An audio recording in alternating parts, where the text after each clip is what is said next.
Well, I'm sorry that he is only a herald instead of the actual horseman. Do you want to face Chalmarixian? As I remember, this is the was it the the receptionist to the secretary to to the boss. Okay, so the herald of the horseman, the horseman of famine is Chalmarixian, or like plague and all that good stuff.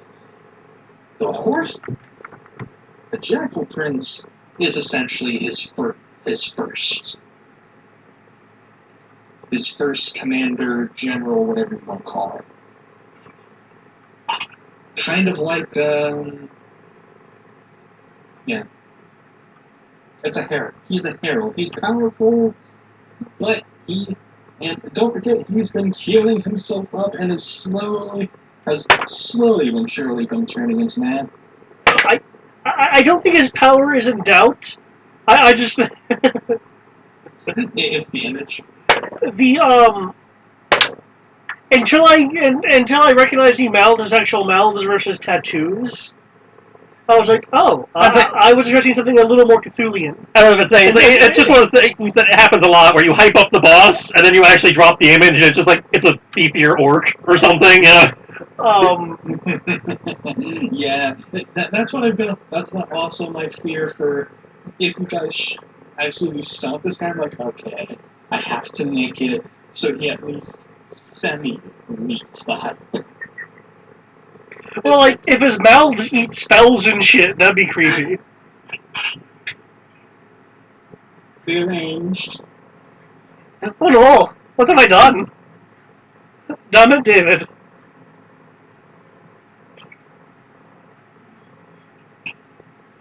Alright. If everybody is in a somewhat good position. As good as we're gonna get.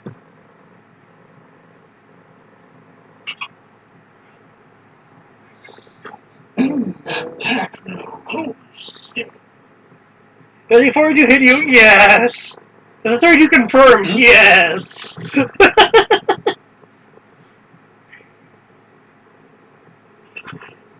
Oh, oh boy. He's a beefy boy. Well, all this means is that we're gonna look at him and go, huh. And then he'll certainly do like show me after images and we'll be like, fuck.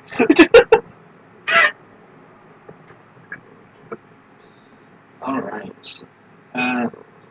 For those who have music and all that, are we ready? I'll be locked. Don't die. Are we live? Yeah, we're live. Oh, we're live. Hi, we're live. Last left off. The Firebrands have moved further into the bowels of the bleached sun tower. Moving further and further to the Jackal Prince himself. Moving through the garden of the garden of desolation, yes. Moving through the garden of desolation, dealing out death to his cultists and some of his more high-ranking human crew or mortal crew. You have gone through them all, coming across many experiments that apparently the Jackal Prince and his subordinates have tried to do to quickly bring him back to his power and to make him even more powerful. One of them including psychopumps, one of which non-Guy Verox you were able to save and to return to their plane of existence, but not before they gave you the password to the doors of form needed to reach the Tree of Desolation, where, as it turned out, the Jackal Prince himself stood. Now you stand at the precipice. The herald of famine, reformed, still not as powerful as he was, still a formidable foe. This will be a day of blood.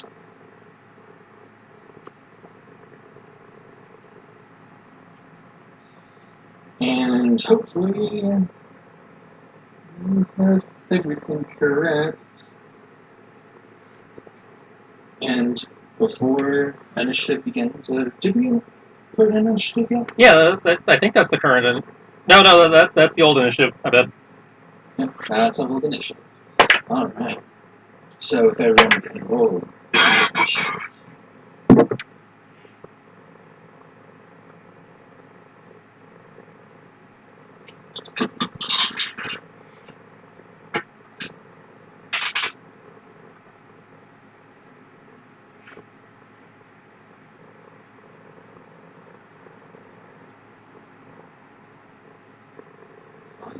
Use your real stick and roll 120 plus 2. There you go. 1d20 plus 2. So initiative 16. So right in the middle so far. So, Greg, you're going to have to put that in. I can't do that for him. Okay. I'll be back eventually, and like it says, everyone gets fire ice and lightning as bonus damage, or if you have one of those, you get keen. If it's still applicable. If it's not applicable, then you just get an extra +1. Keen can stack. So you get plus 3d6 damage or keen. No, it's you get fire, ice, and lightning, 1d6 each. Yeah, so 3d6. If you have one of those already, you get keen if you can take keen. Otherwise, you just get a +1. Okay. 3d6 That's extra simple. damage. Oof. Oof. Oof, oof, oof. That'll make a difference. Mm-hmm. And if you guys want me to attack it, just ask me, because I know what the stat is off the top of my head. I just don't remember. I know. I can attack twice. It's +12 plus 7 or something like that. Yeah, because I'm at 6-1, so it's 12-7. Yep. But yeah. Okay. Okay.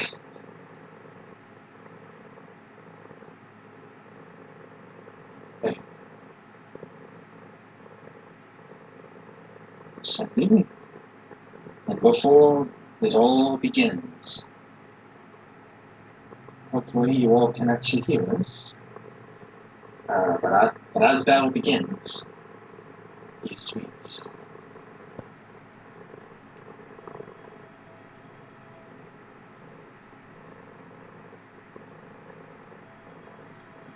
Was that able to be heard at all?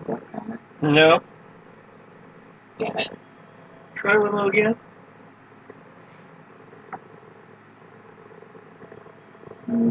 Alright, I'll let you.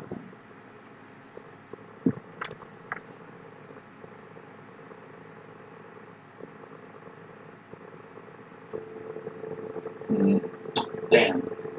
I realized too late that I put it too low, hypothetically. I forgot about the whole thing that you all have to go through. Oh well. We just have to do it old school. Fall to ash. Fall to dust. And then begin. Okay. The final battle begins. Len is going to spend his turn.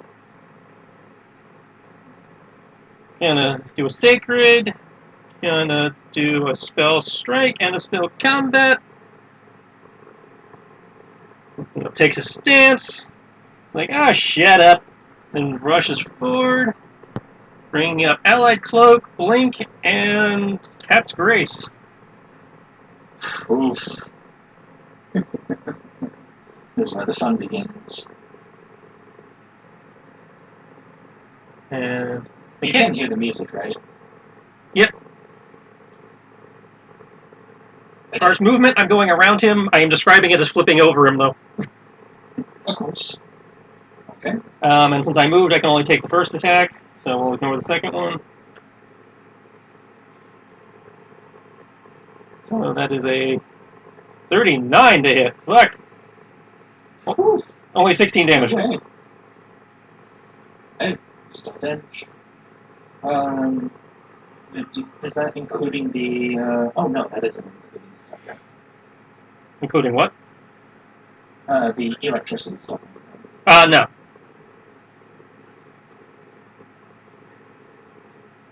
Oh, I'm also activating a Black Blade Strike to get the extra +3 damage from that. Excellent. Which is factored into that. I just forgot to mention it. Yeah, you're good.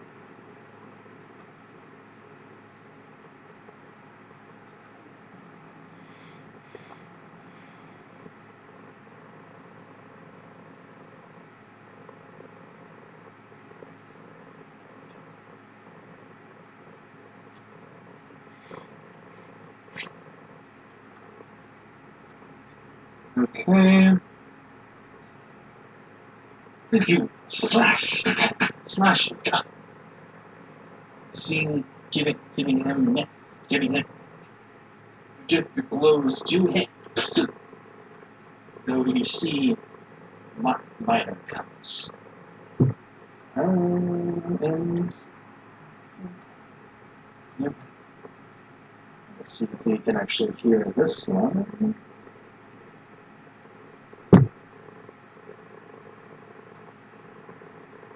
Damn it.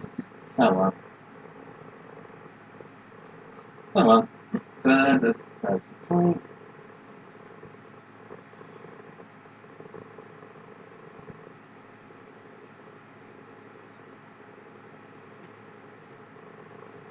Okay. And okay. Okay. Those are hits. Cyrus is up. Cyrus will be spending her turn loading holy water capsules into her rapier and feeding the Greater Magic Fang potion to Garth. Ooh. Nice.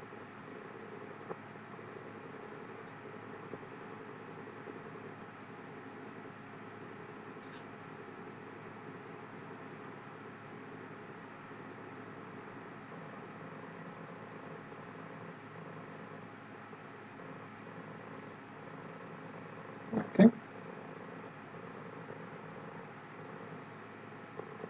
Brings us to Kiyomi. That's just her casting stuff. Yeah, so Kiyomi is giving us the whole, bonus damage. Alright. Okay. If everyone can actually no.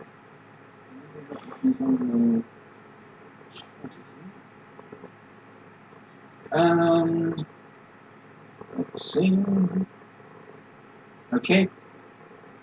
I'm going to need Len, Kanata, and Kiyomi to make me fortitude saves. I was wondering. Kills.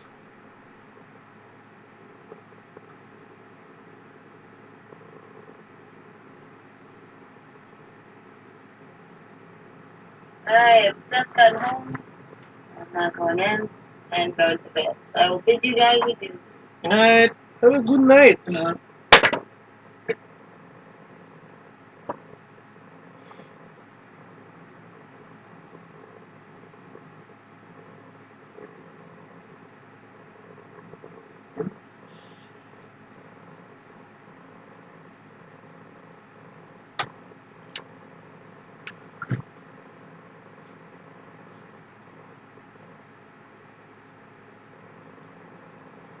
Upside, I take half damage from area effect.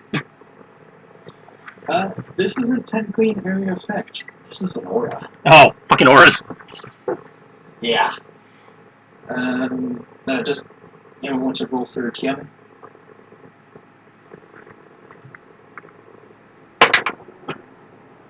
$14 plus something. Okay.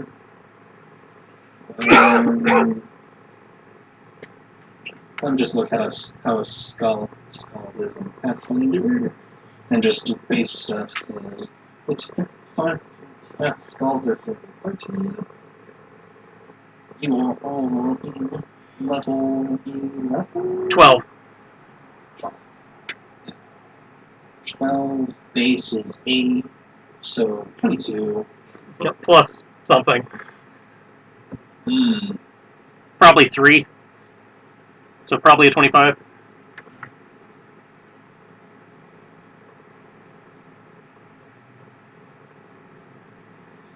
Oof. Okay. So if for the time being, everyone but Len who is affected by this, take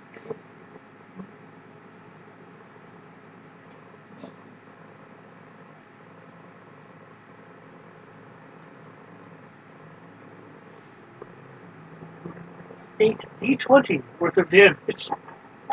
no. That would just be abysmal. That's just rude. I'd say if he starts throwing 8d20, I'm gonna have to take trump card from trump card to next round action. Right? Take three non-lethal. Oh, that's not too bad. Non-lethal damage, and you are fatigued. Which means what? Let me double check that.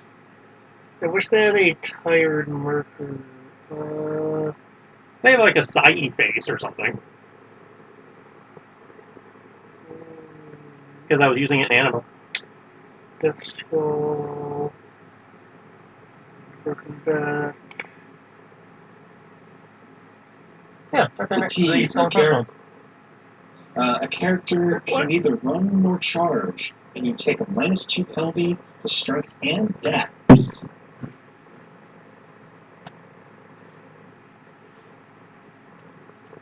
It's just what you need, a stat penalty. Mm-hmm. This is on and Fleming as well. Okay, and this is okay. So it's affecting the score. Yes, the Okay. score. Ugh. What are you doing for the fatigue? The Sai face next to the skull and crossbone.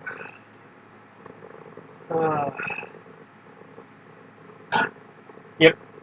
Fatigue. Okay.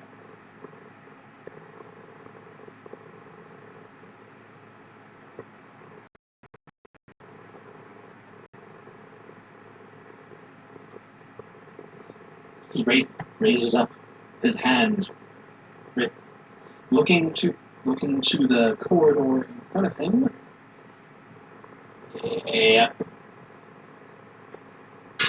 And unleashes a powerful wave of yellow greenish energy as it washes over you all.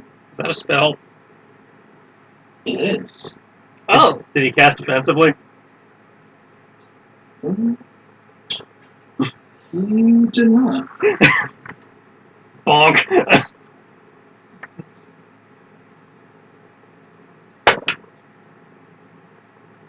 Again, we're just going with the first number.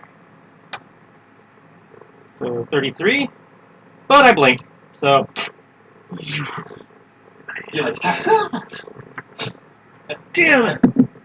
And as you're about to, his eyes, he turns his eye over to you, facing behind you. You see this, one of the mouths on his back shoulder blade smile at you. And everybody in the 60-foot cone is now exhausted. Oh, I'm guessing worse than fatigue. Yeah, and is that I'm pretty sure there's a save against that. Is that a But there is none. is that a spell though? Yes. Ah, You want to use your dagger lock? No. yes. At first I was going to sloth this, but I can't sloth exhaustion yet. I have a group counterspell. Yeah, no. Yeah, but remember counterspell in Pathfinder, you have to have prepped to go before they fire. Oh. However, might I ask, is the level of the spell 3 or lower? No. Oh, fuck. You're looking at level 7 minimum. So yeah, counterspell in Pathfinder is kind of useless, and you just want to waste your turn every turn sitting there holding it, ready to go. Okay. In which case, I cannot do that particular thing then, as that exceeds my level. I need wish more. I got on my computer sooner because my turn was literally one before his. Because I would have moved myself. Oh well. Yep, I have to be 10th level to sloth exhaustion. Uh, Shoot. Hello. But yeah. Basically. Also, Eric, what is your fort? Total? I haven't even got everything up. Hmm. And now learning I'm just going to be automatically exhausted because my turn already came. And You also might be fatigued. That's even more bullshit because my turn is fast. As I got here. Just going to dope down to this now.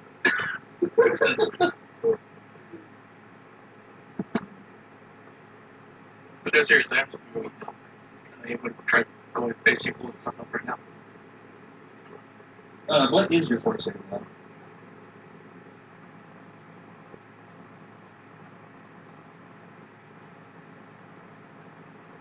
My gosh. And we're on level now, I believe. Yeah.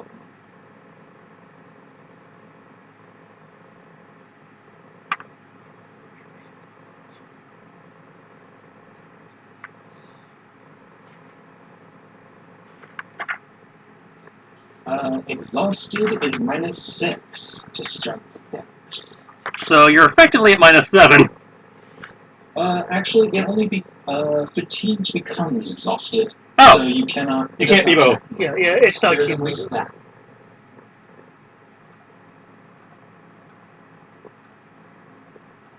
I'll ask his thing later.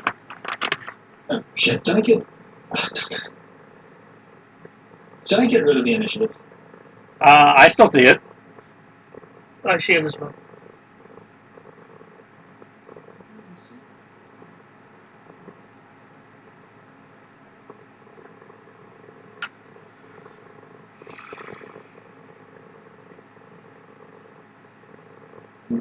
Where's the initiative? Oh, no. Oh, there it is. Whew. I put it like way over to the right. Oh, line's down. Okay, Mar.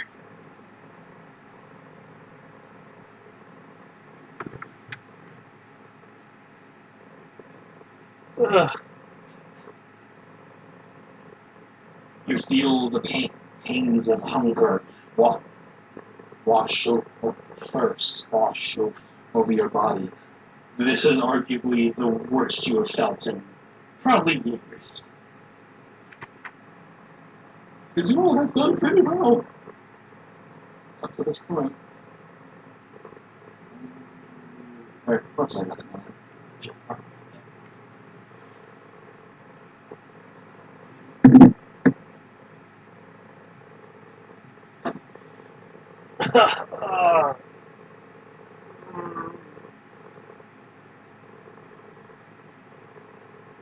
I need a cake. The only cake you eat will be death. Oh, that cake's a lie. Cake or death? Cake or death? Well, first, Mar will actually go ahead and inspire everyone. Because, holy shit!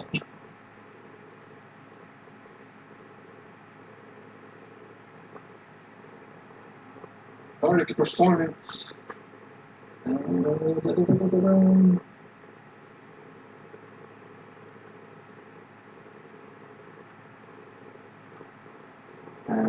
Fascinate. No, inspire courage. Yeah, the +3 to everything.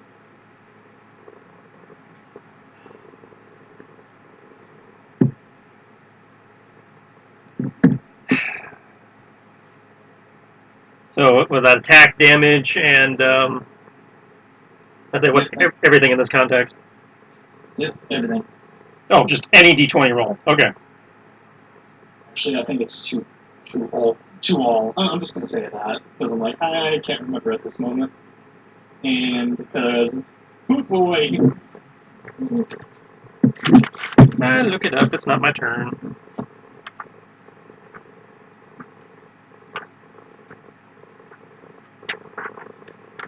we need all help we can get now that the skull checked out, apparently.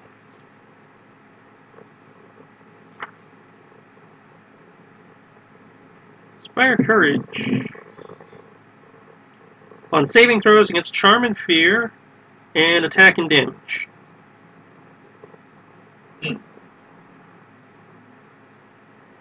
Ah, okay.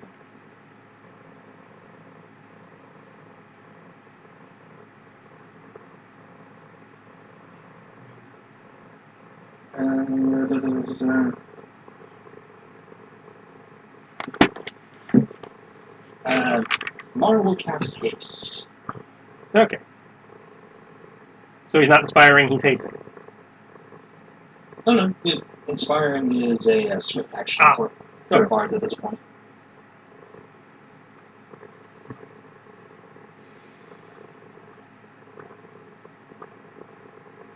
Hasty, hasty, hasty. Fort save is 28. Okay.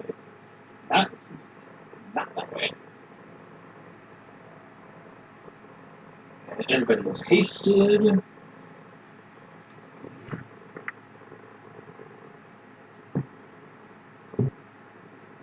Is that aura thing in every turn, or a... Every turn, it has a constant aura. Okay. You. Janara. Aura.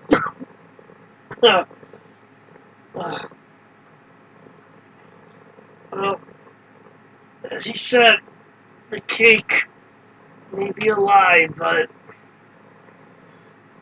you shouldn't underestimate the word of a few friends and the power of one's faith. I will cast Mighty Strength on myself, giving me +8 strength. Fuck your debuff. Fuck your debuff. I'll be pushing, because I assume the hunger is like the drop to I use somebody pushing myself back up to the standing position, and as a swift, I really you're not gonna let me highlight this. Fine.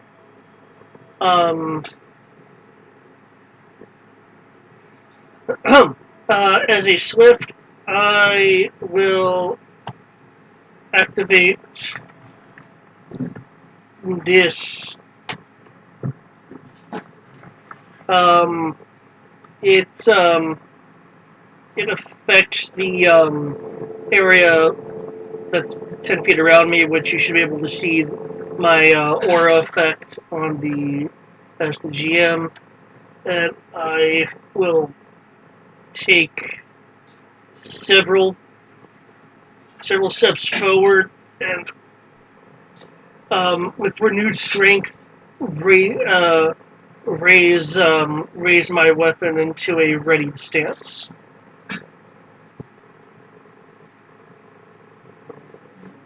Mark.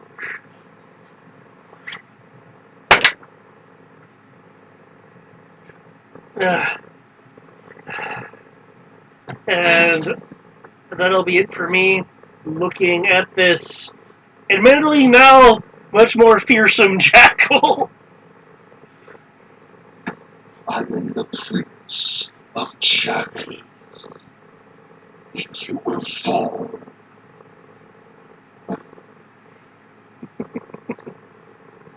Anyone want to try their initiative? My 14 is pretty good. I don't like him being faster than me. So let's see how this goes. Yeah, Mark's gonna try to. It succeeded pretty well. Okay. Prince would probably want to. Dang it! It makes sense. I'm exhausted. I'm slowing down.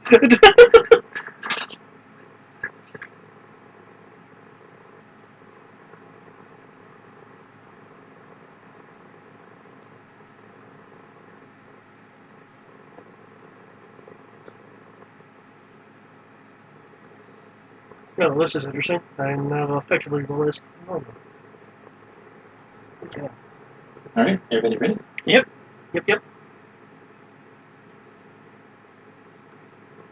Yay. All right, Glenn. Slicey dicey. If that 38 confirms, that's 68 damage. Oh, does that count? Oof. Does that count? Can I do that? Seeing how everyone's getting in, like, oh, I don't like this. You focus on it since he does not seem to be taking you lightly, keeping it, and then Iaijutsu, boom, across his back. As the blade comes veering, the Jackal Prince does not even move until you cut straight into his back.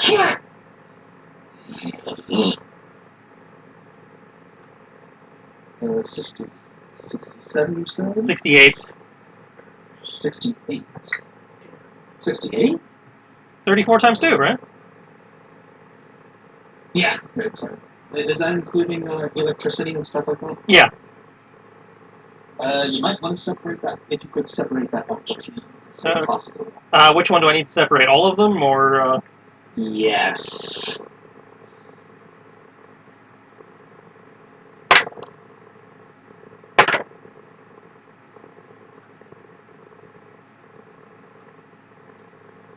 Cyrus will be doing holy water. Does that actually need to be separated also? Oh, no, actually. Okay.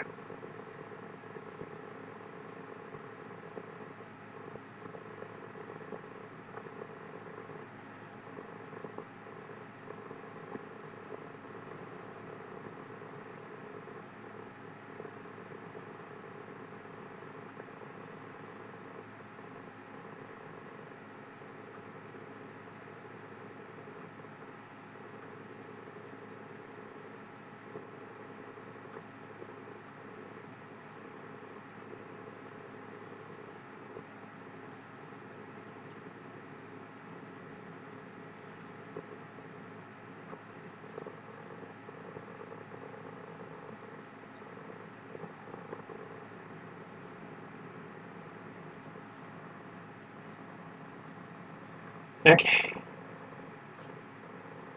And Len brings up Mirror Image and Channel Vigor.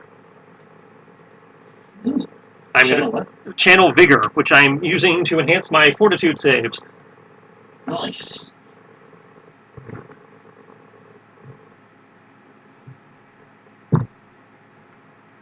Alright. That's it for me.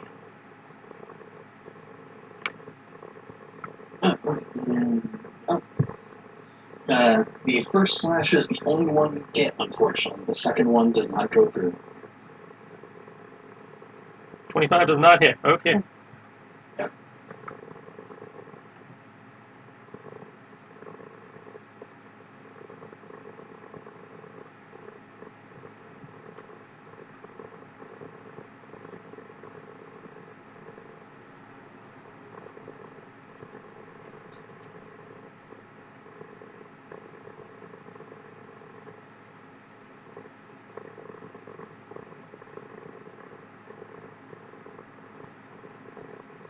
Boston.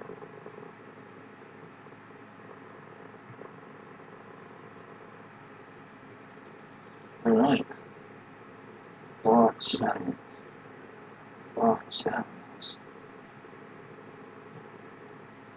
Up to 1 level. 4th level.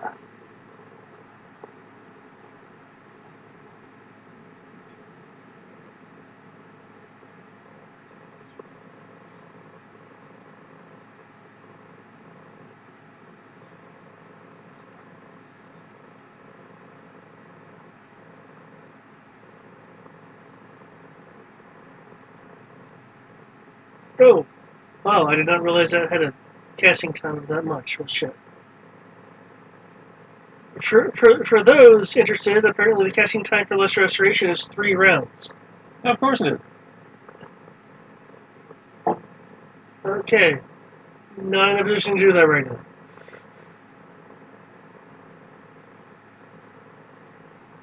It's an area effect, so don't worry about it because the spell works. Well, yeah, it's certainly going to be interesting when it becomes his turn.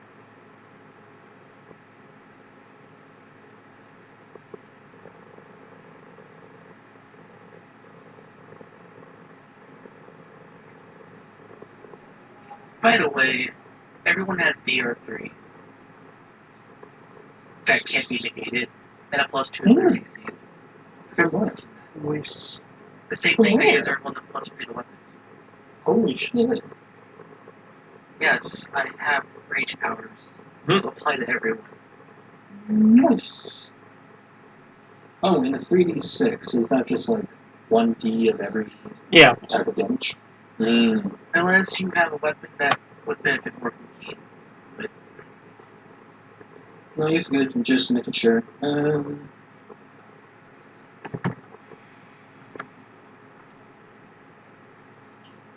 He look.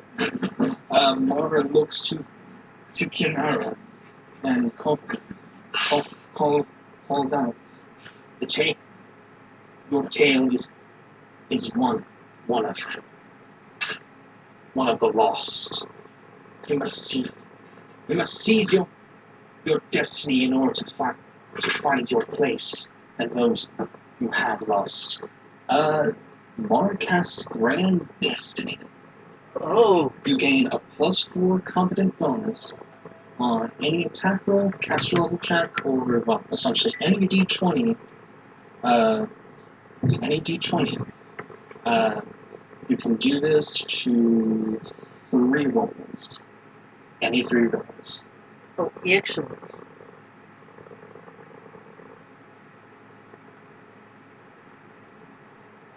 I'll type it. Sure.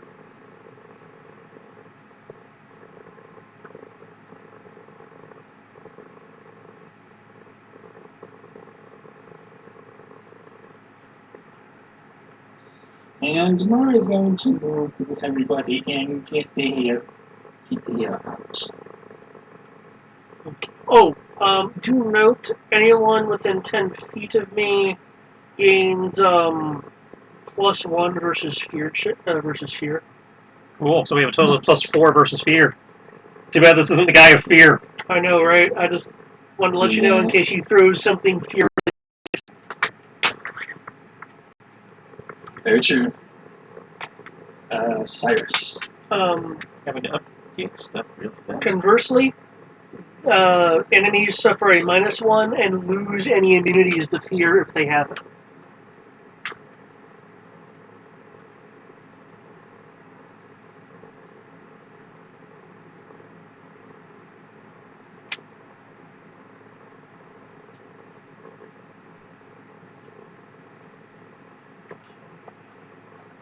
So many numbers.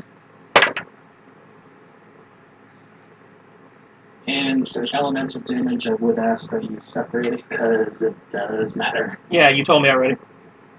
Yeah. I'll just tell my rules.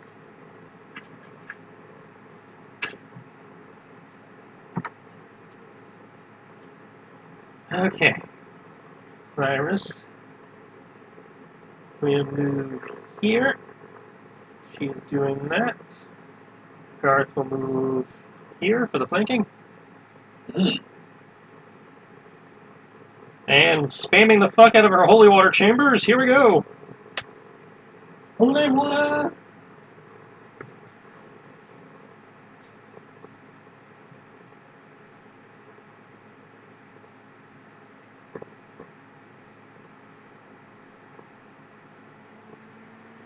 Okay.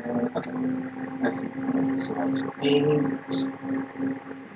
That's like 15 plus 8, 16 plus 10, 21 plus 13. Yeah. Because as you noticed when you had swiped, you saw some of your elemental damage didn't go all the way through. So that's minus.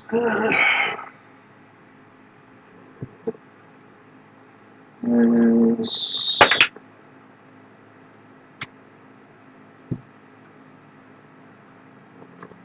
That last one's a miss. Go. Yes. Okay.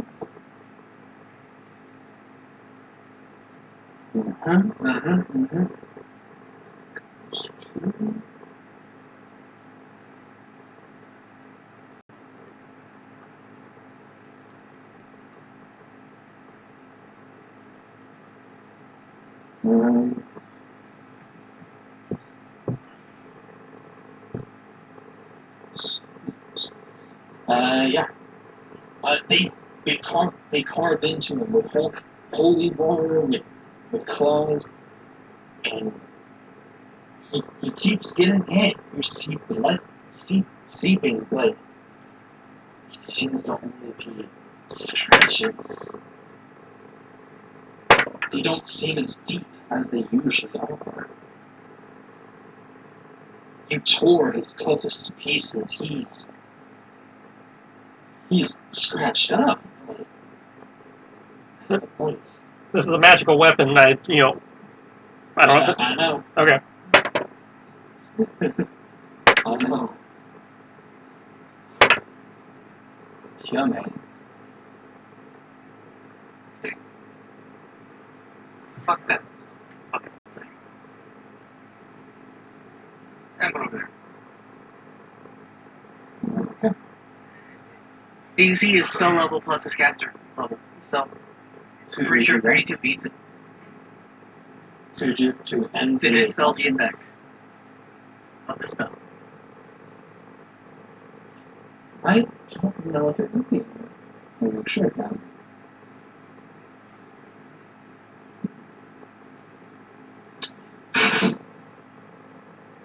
I don't know if it does that. It is The spell can target the spell that is an area of effect. it wasn't an area remote. I'd say cone's an area. No, I know. I'm just trying to make sure I understand the thing.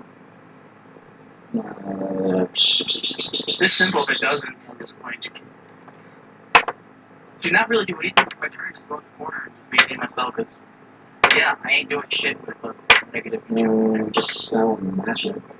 Yeah, because the problem is it's an instantaneous spell instead of just auto. I'm moving and doing nothing else. But for this effect, I'll allow it. So It doesn't matter. spell your It can't. You just said it. It's instantaneous. It has to be in your constant area of effect. yeah, it's an instantaneous one. So it doesn't matter. Yes. So I'm you'll be moving holding and up there with your. instead of maintaining my spell. Because I'm not. Got it. There's nothing else I can do. You can always shoot. That's true. Let me see if I crit, because now I'm at a really bad number. You are at +3 though. I'd say Amar's giving you a +3. So I'm effectively at 0. Because minus 3 plus 3. So let's just see.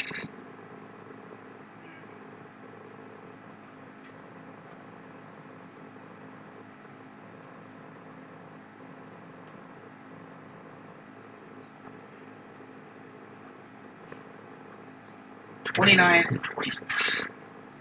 Pretty sure they miss. They do miss. Can you cast while maintaining your spells? Yes. Okay. I'm just not sure what your spell My list performance is. is really a reaction. Not really Okay. casted. Well, started it. Alright. 29 and 25 do not hit. Cool. Alright. Like I said, This turn. ain't gonna do it Okay. yet. Okay, sometimes fair enough.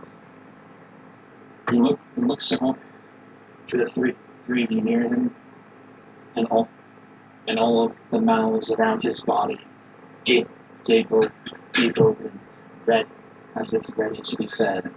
As he pulls out a wicked-looking falchion, caught, rusted, in just all kinds of wrong. Oh boy.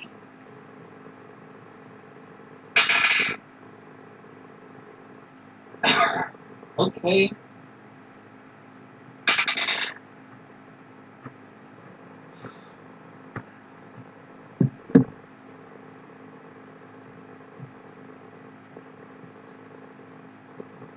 Len, does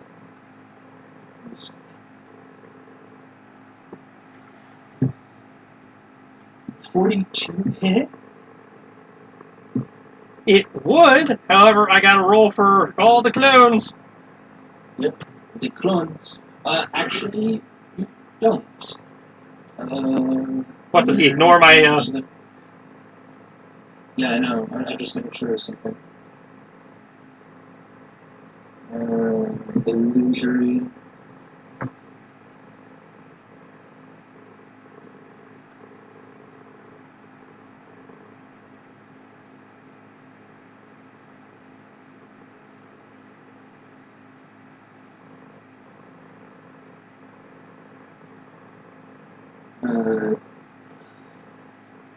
He has true sight. Oh, son of a bitch. That's a wasted spell slot then. However, I still get blink. This is true. You want to roll, or That's a true sight allows him to see invisible, right? yes? Blur, displacement, things like that. Okay, so my Illusions. so it's only a invisibility. so it's only a 20%. 20%. Yep.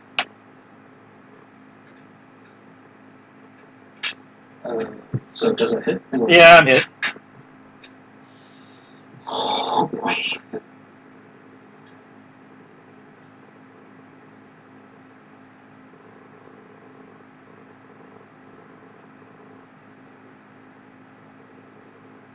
And I'll assume this is magical, so I only get Eric's damage reduction.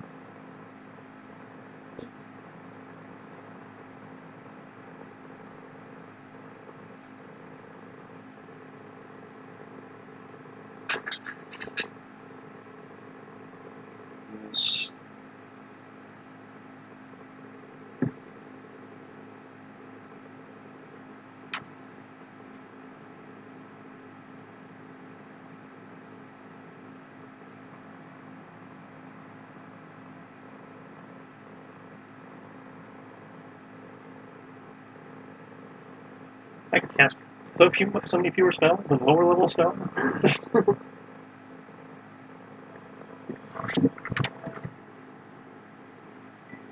Telemarkers. 41 damage on a crit. 41 minus 3 becomes 38.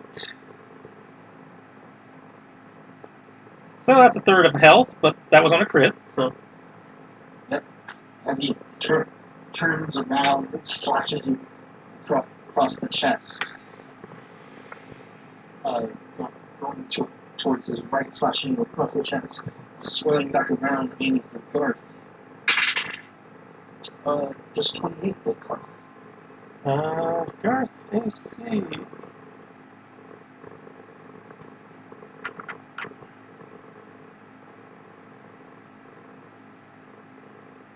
With haste, that brings him up to a 26, so yes, that hits. Alright.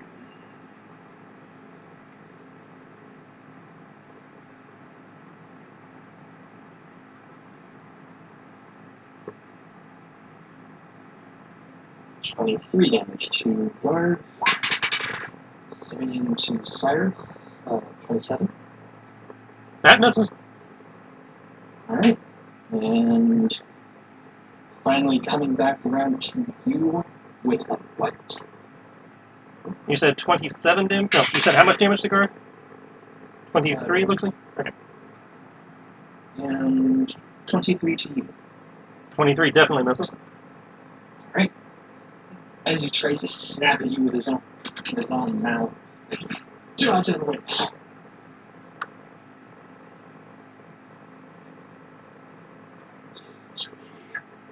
Your blood.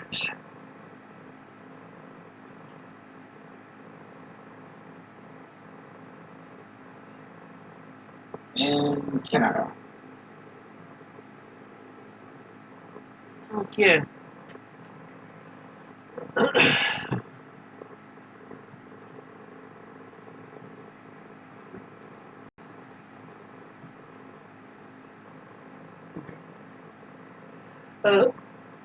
Check my eyes ever so watchful.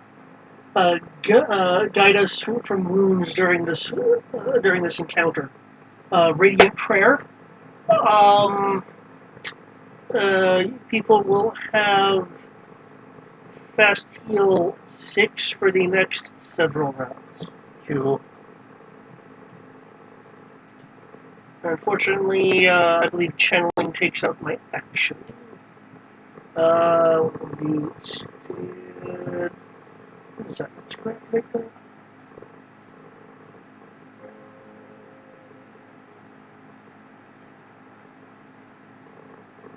Wrist boost.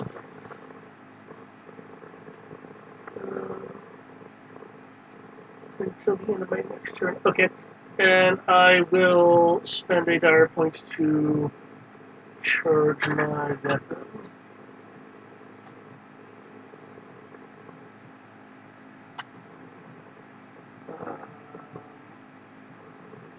I believe that'll be it for me.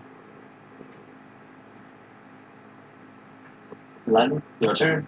Okay, channeling the power of the wand in my sword so that, I can get some health back, plus the health David's given me. Say hello to another crit with the, confirm being in my crit range, motherfucker.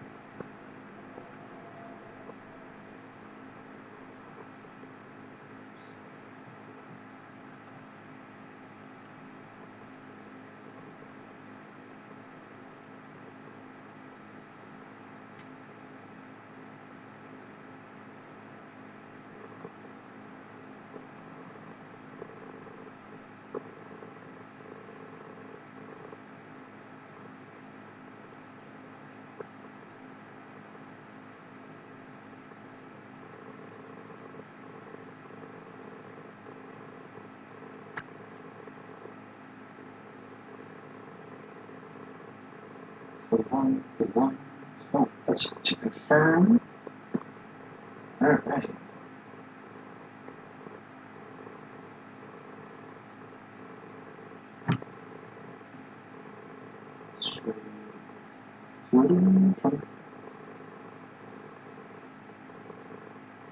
So let's get things 10 through. So, so that crit would be 40 That's 40. plus 20 for the elemental, though I know the elemental gets fucked with. Yeah. Just to know, resistant acid, cold, electricity, and fire minus 10. Or resistant 10. So, yeah. However, So it actually gets through this time. Yeah. Cool. And DR of 10 though, but so total though, that's 40 plus 20. So it's 60 minus 60 20. So minus 40. 20, 40. Yep.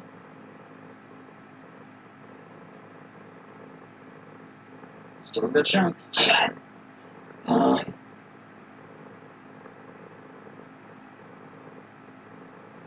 I wish I'd taken that meta magic that allows me to change elements. Yeah. With your other 2 blows, one he parries with his sword, the other he parries with his claws.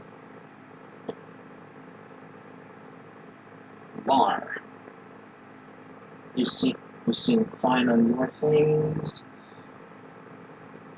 Mar was gonna do a heal, but you're fine with that.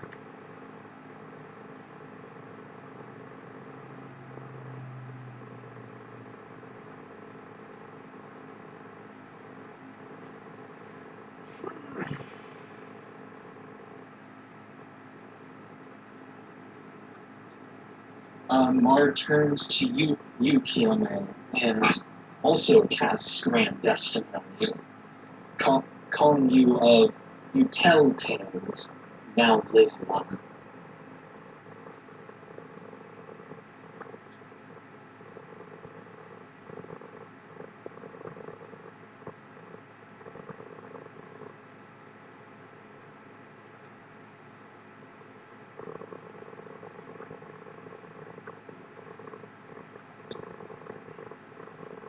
So plus 4 to any D3, D20 rolls. Or actually, to any attack roll. Cyrus. I'm rolling for her now. Fort save. Okay, that makes it good.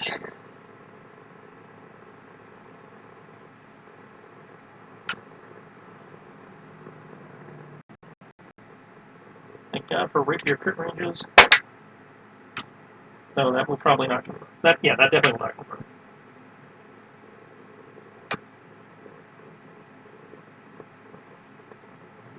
But the 32 still hits. Yep. 32, so 3.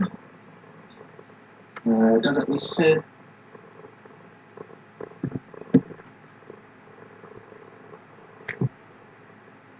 Okay. You all have doled out a lot of punishment to him. It may be small, but once again, when you surround a guy, like, And 6 health to guard, 3 regeneration. go for a second time. Okay. Anything they're doing there? According to his post in Skype, he has basically left the session. Yeah, he's maintaining. I'll just maintain counterspell, even though I was probably not going to do anything. You did, just so you know, you did get a +4 to any 3 rolls. Just so you know.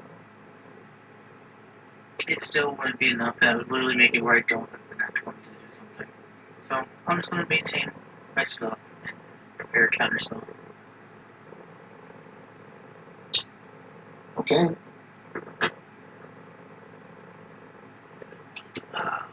Well, it's time for the Jackal Prince. Jacket Prince.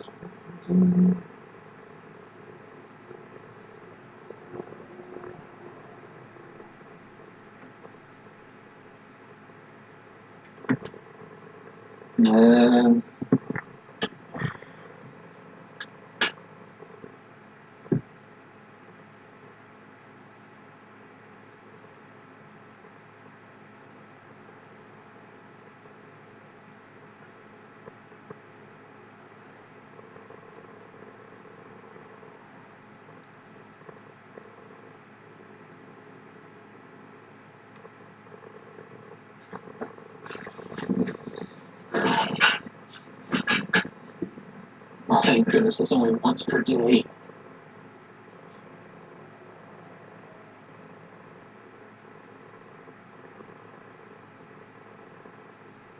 He gets, you see some of his wounds slightly close up.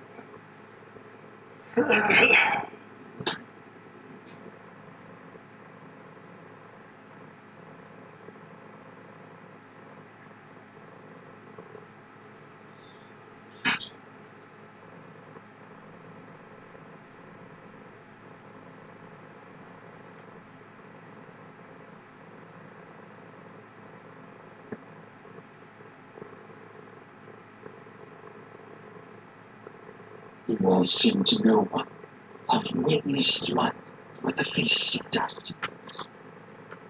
Let me give you a taste. As he reaches towards Glenn,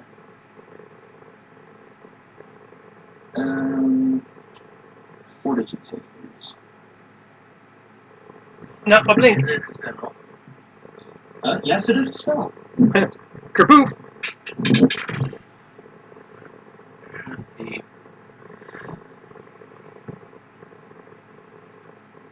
I have to actually remember to accept that.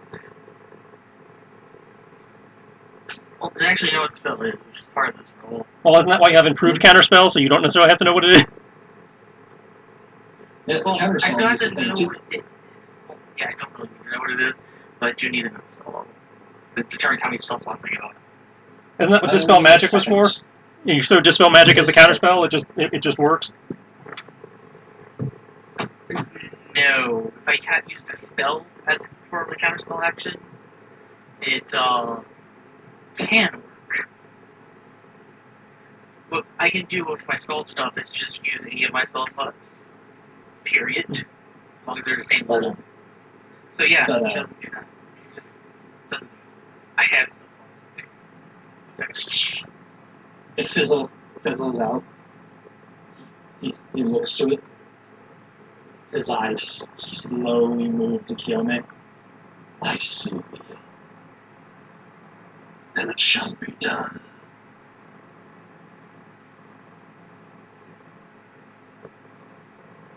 Kinara? Yes.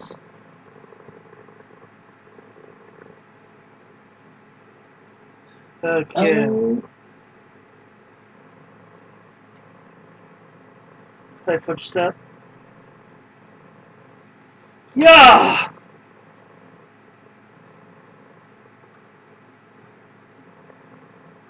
Did you add the flanking? No, I did not add the flanking. That's +2.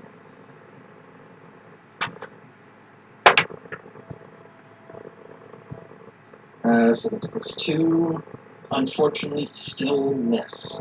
As he That's cool. Got his parries attention. with one of his claws, just ting, ting, ting.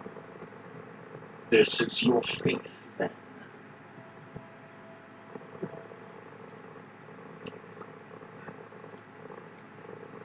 Your faith isn't always about immediate gratification. Okay. Fortitude save. Heals. I believe this is a spell-like effect. Yes. Awesome. Consent for aura. Cool. Because after I make this roll, I have something to say about that.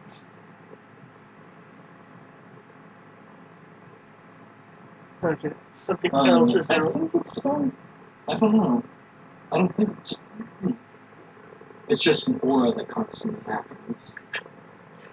Is the designation next to it SU or SP?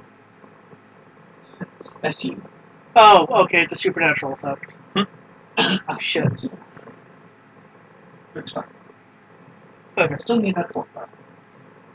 I'm considering whether or not. No, I'm gonna hold on to those. I'm just gonna do that for a second. Is he classified as a demon? Yes, actually. Cool, I have that. Which is why Cyrus has been burning through holy water like crazy. 37. Good. You do not take a d6 of hunger. Lead. She'd be flailing away on his ass. Unfortunately, my first roll is a natural 1. Oh shit! What? I'm flailing. I'm slashing at his back, but my first die there is a natural 1. Oh boy. And the only one that hit, I blinked on. Oh! You take the first slash. You go with the first slash. And one of his mouths actually catches it in its teeth. I can actually feel the pain through Mortal's. Ow! Ow! Bastard, I don't like that. Thankfully, we cut Link as you're able to rip it through the rest of the body. Not quite anything, it's being able to at least get it out from it.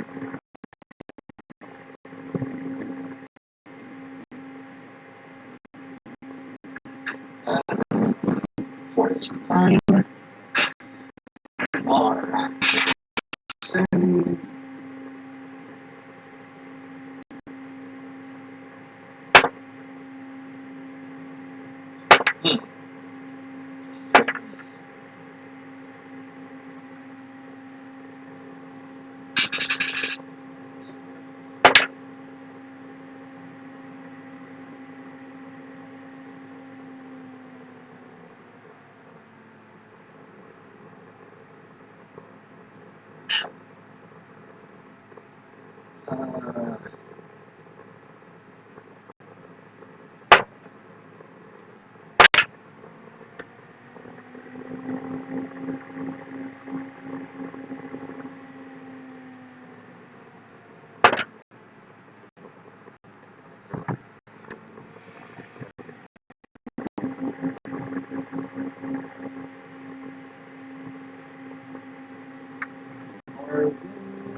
That's a bad idea.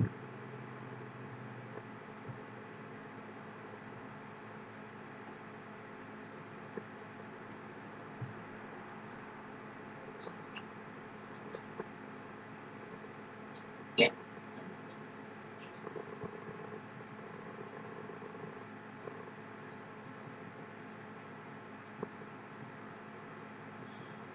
Mom moves up to you. To you, Kenara. Asks, "Yo, Blade, quick!" Okay, Blade. Yeah, your blade. Your blade. Yeah. As you're like kind of swinging at you, they just want blade pointing to them. Okay. Mark grips the blade itself, kind of like the actual blade, take up with their left hand and runs a little bit on it. Blood Mark getting a little bit on it. I say that, and murmuring a few words.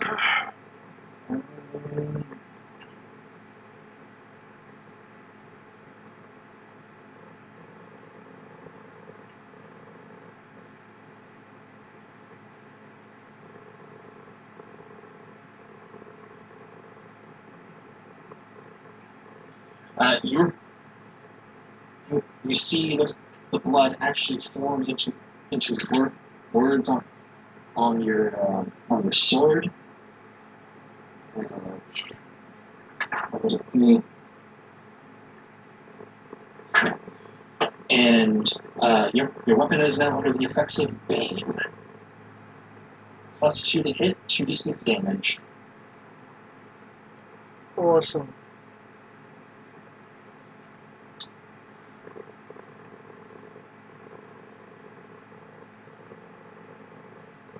Cyrus.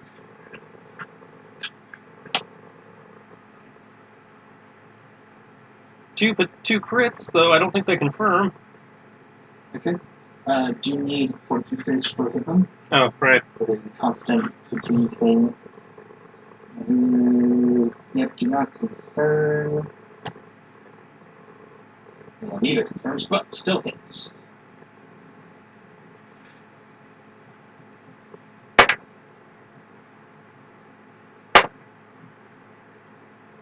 $17 for Garth, $29 for Cyrus. Okay, Garth is going to take.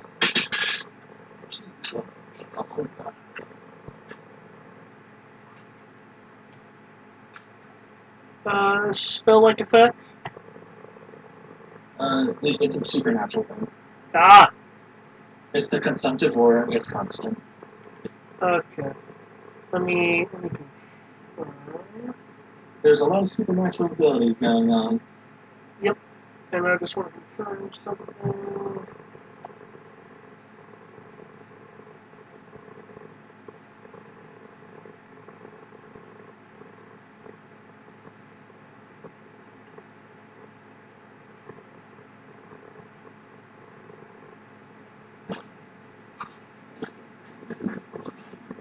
Oh, that pretty much answered my question right there. What the hell?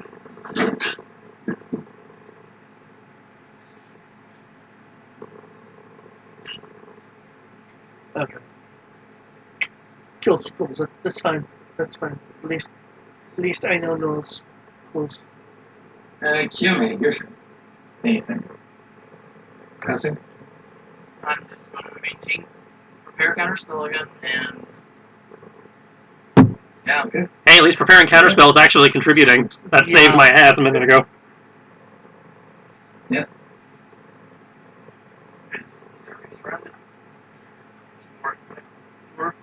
better for me just to maintain counter spell?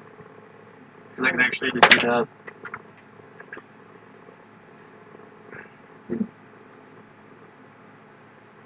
You all have done well. Well, my sanctum. But I think it is time to end this game. And he actually levitates up Dragon Ball Z style.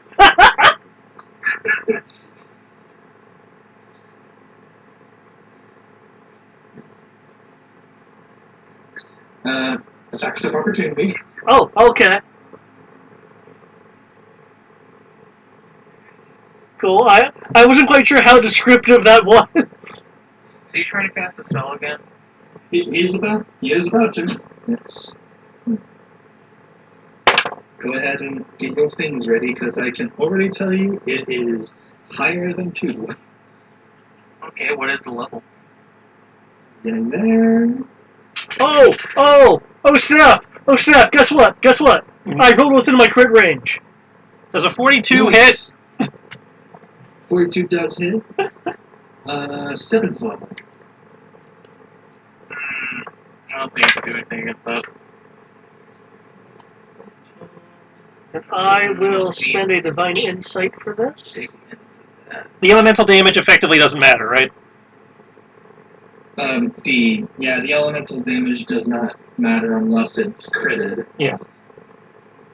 Does a 33 confirm? 33 does confirm. Oh! Okay, so that's 22 damage from the opportunity attack. 22 from Okay. good Shoot. old Glenn. I forget how we doing. Should we just doubling it or? It's times whatever the crit range on your weapon is. Right. Okay. Because Pathfinder, it's everything. I'm like, it's not just the dice, it's everything. We're not just re-rolling the damage. Right. Okay. In which case, give me a moment to run through some counts. With the critical, with the total damage, you want the total damage doubled? Yes. 62. Because 62. Does it double the elemental as well? I was presuming so. It's like you've been doubling the elemental as well. Unfortunately, none of it would bypass the resistance. So 42. You actually need to clarify? What's the multiplied damage not counting the elemental? Okay. 48. 48.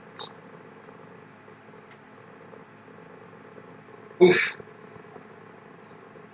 As you slice into him, as he's arrogantly trying to say, fine.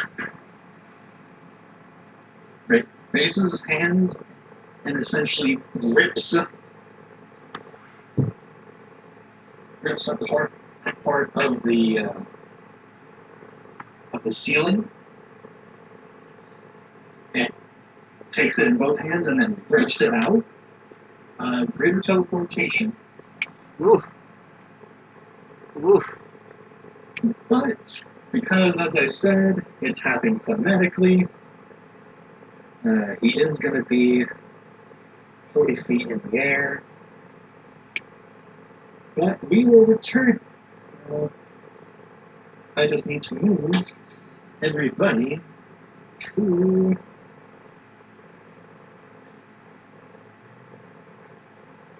this grand mess. Actually, I'm going to need about 5 minutes to quickly go through things. I completely forgot about this thing. Here I was thinking I was ready. I was wrong.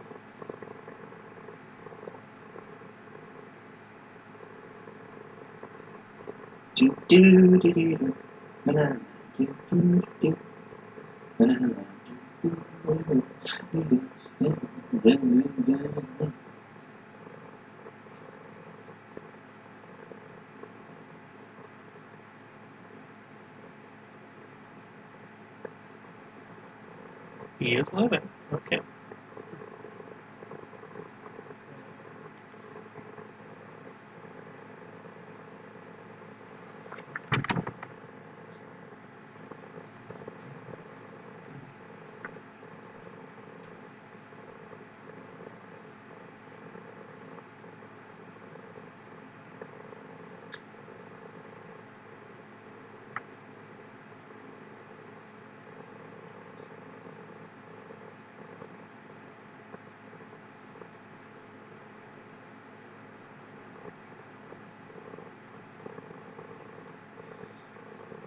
You know, I should have really practiced.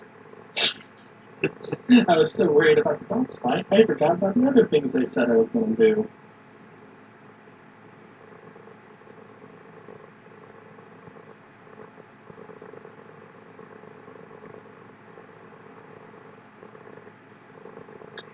Man,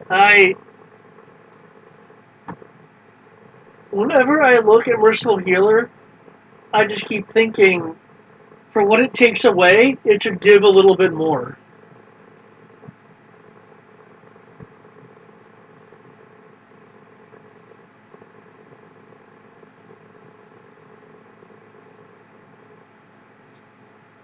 Because do you know what this takes away?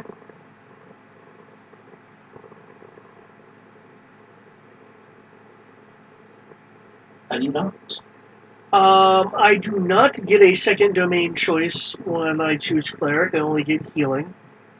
And my channel energy cannot target undead.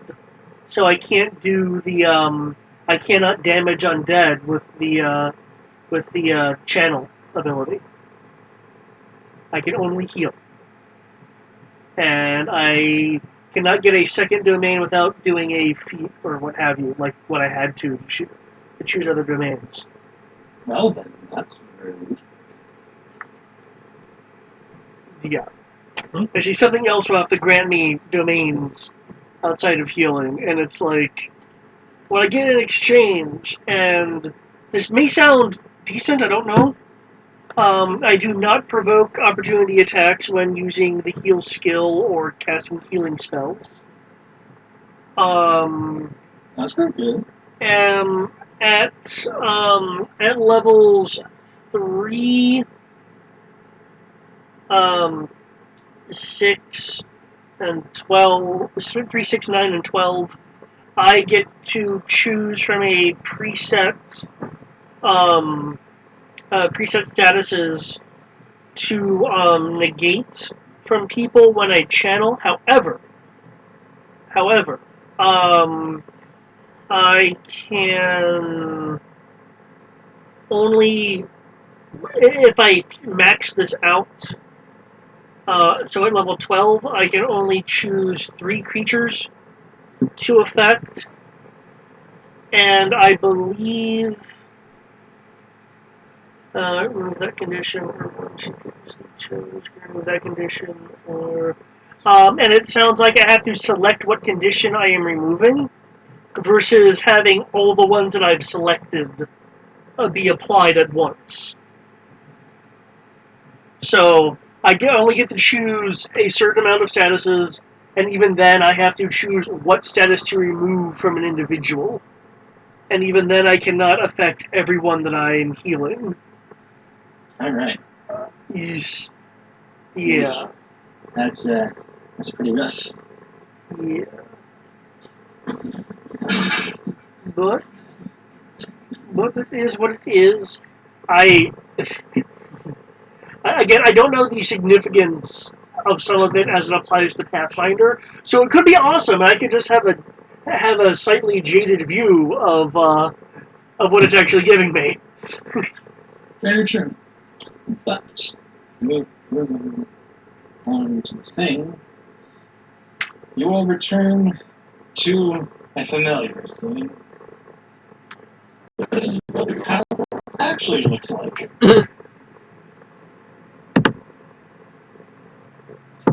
There are a lot more bodies here than you all remember. As apparently all-out war has really broken out. And let's see if I actually recorded this line correctly. Okay, then I can hear it. Initiative did not transfer.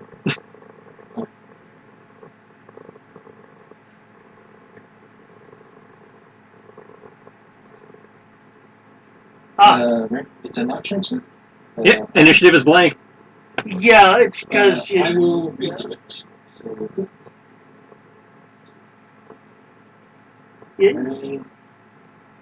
We can't see anything in it, so you'd have to clear it and start over. yeah.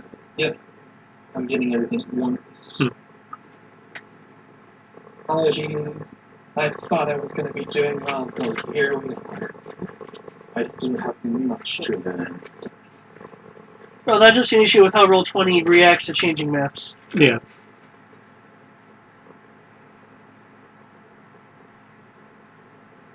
Okay. So, I think y'all's nemesis is flanking me.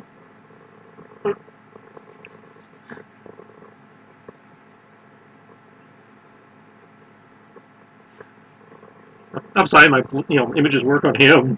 Oh.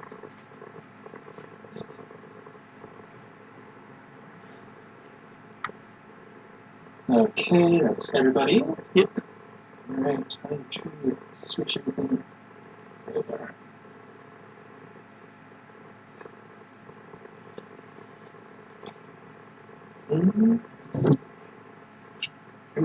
Do we have a way of gauging, how effective or not effective we are being here? He was in 3 digits. He's now in 2. And I'm pretty hurt, actually. Cool. It was actually probably a good, thematic thing for him, where he might want some healing real soon. Besides his fast heal. So I probably won't need trump card. Cool. Fast heal 5.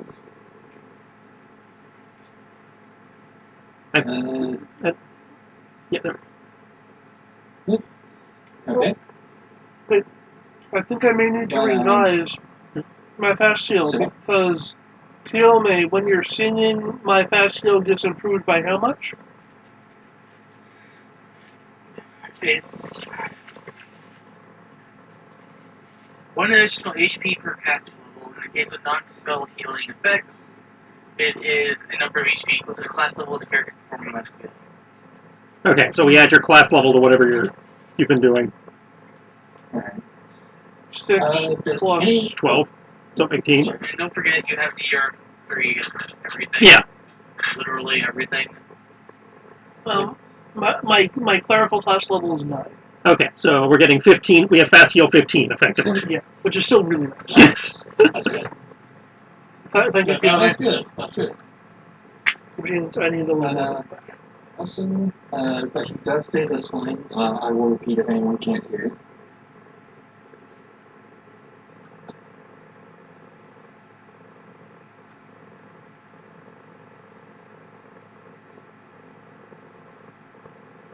Were you able to hear that?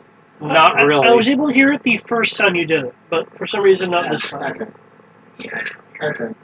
Okay. What he says is, as you all teleport with all his mouth smirking, he looks around and is, what's going on here? What? And as he's looking around, seeing all the just fighting and all that, momentarily stop as you all have kind of popped in the middle of all this. As he's scanning the room, he comes across one particular figure off to your diagonal left. Teo! You see, apparently the police don't like her Teo as much as well done. But, you all see him over at one of the tables, shoving a sword through one of the Tremorixian cultists and letting the corpse fall. Your Eminence, I apologize, but it is a time for a change in management. And I also believe that our assistance is no longer valued. You serve my siblings. We did. Or at least we were lent out to your siblings. They have failed. Therefore, we are free to go. And he looks to you all and basically does the smarmy wave at So, all right, let's treat. As he is enveloped suddenly from a rip dimensional by a purple rift as he steps through it, disappearing.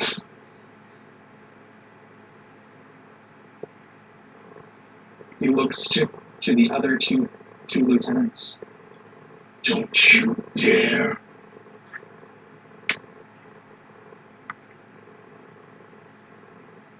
Oh, they dare. Talon, after chopping another one of the cultists in half, says, What he said. And speaking of, you, Stormare, we will meet again. As he points to you, Len. Wait, what? Storm air? What? Oh no! Drops for after the hiatus! As he cuts his own rift and walks through it. You do notice that the rest of their people were, wait, they were leaving? They're finally coming to the woman in blue. Yes, we shall be waiting. Waiting for you all. It would be interesting to see if she is anything like her father. Oh. And she just simply vanishes. I got that reference.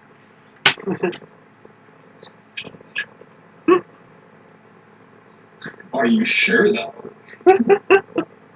There are 3 females in your party. You don't know. Yeah, but only one of them I know that has daddy issues. Fair. Fair. So in the silence of this hall, as everybody's kind of like staring at each other, trying to figure out what to do next, the Jackal Prince looks at them all. Clear them all out. And we continue with Len. I will add in the Luke's later. They're gonna be dealing with their own things for the moment. Your turn, Len. Yep.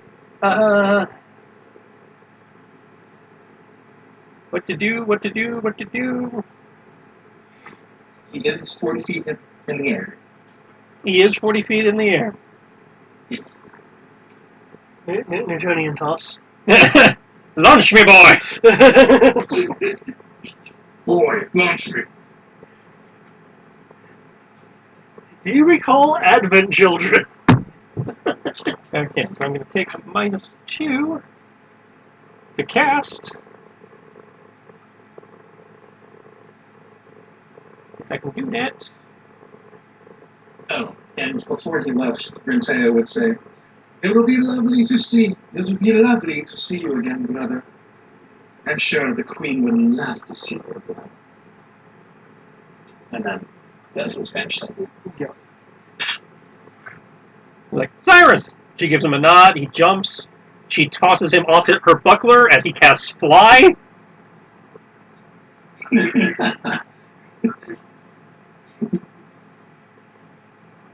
I mean, look, I don't know if I can hit multiple people with that or not. Like, Yeah. I know some versions you can, and other versions you can't. yeah, I know. I'm having addition issues in my head, so Yeah. Okay, if you were to do it, it would be Max Fly. Okay, they actually have Mass Fly? Yes. Yeah, one creature touched. Okay. So I can only launch myself, but I launch myself, and I cut the fuck out of this guy. Because I critted. damn it. Oh, did your blink fuck you at all? No, I just missed my blink. Ah, yes.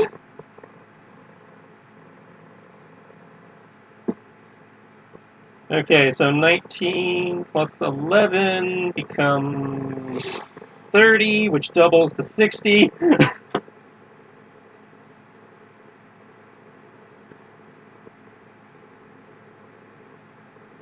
No, I'm sorry. The only one that would get through would be the last one, that last die. So, be 38 plus 2, so 40.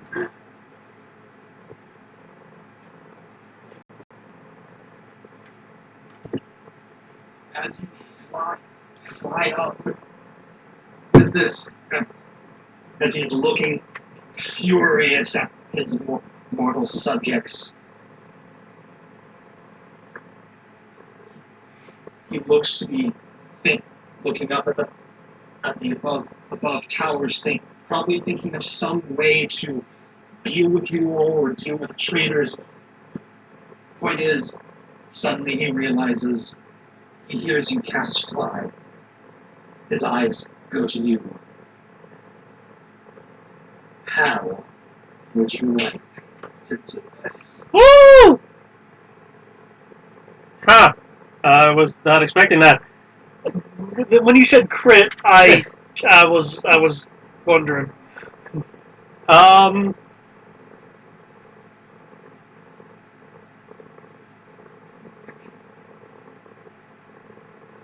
You know what? He's a demon. It would probably, and it's a stupid ritual. It's probably going to work anyway. I'm going to leap. The screen's going to go to black. There'll be that white line. And then they will cut away to me behind him as his head's slowly separating. Nani? Nani?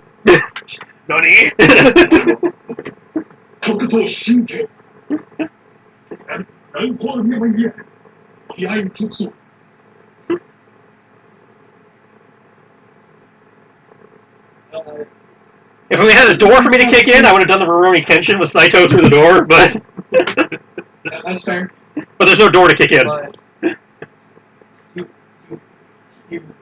you still land in the air sheathing Mark. And as you finally sheath Margot, blood rains from this huge gash on his chest, showering everybody in a 60-foot area just with blood. And slowly turning into thicker blood.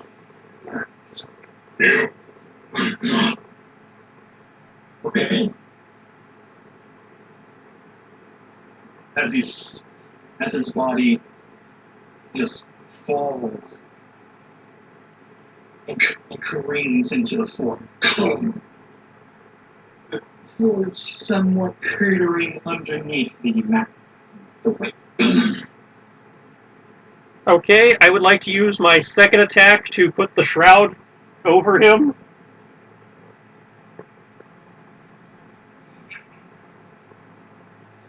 Oh, and now I'm really sad that you all probably can't hear the voices because I had recorded each one of them. I did hear one of them. Let's see, it's wrap him in the shroud, get him to drink from the thingy, and what was the third one? Yeah, I can actually. Hopefully, you all can hear it if you wish. Hopefully, okay.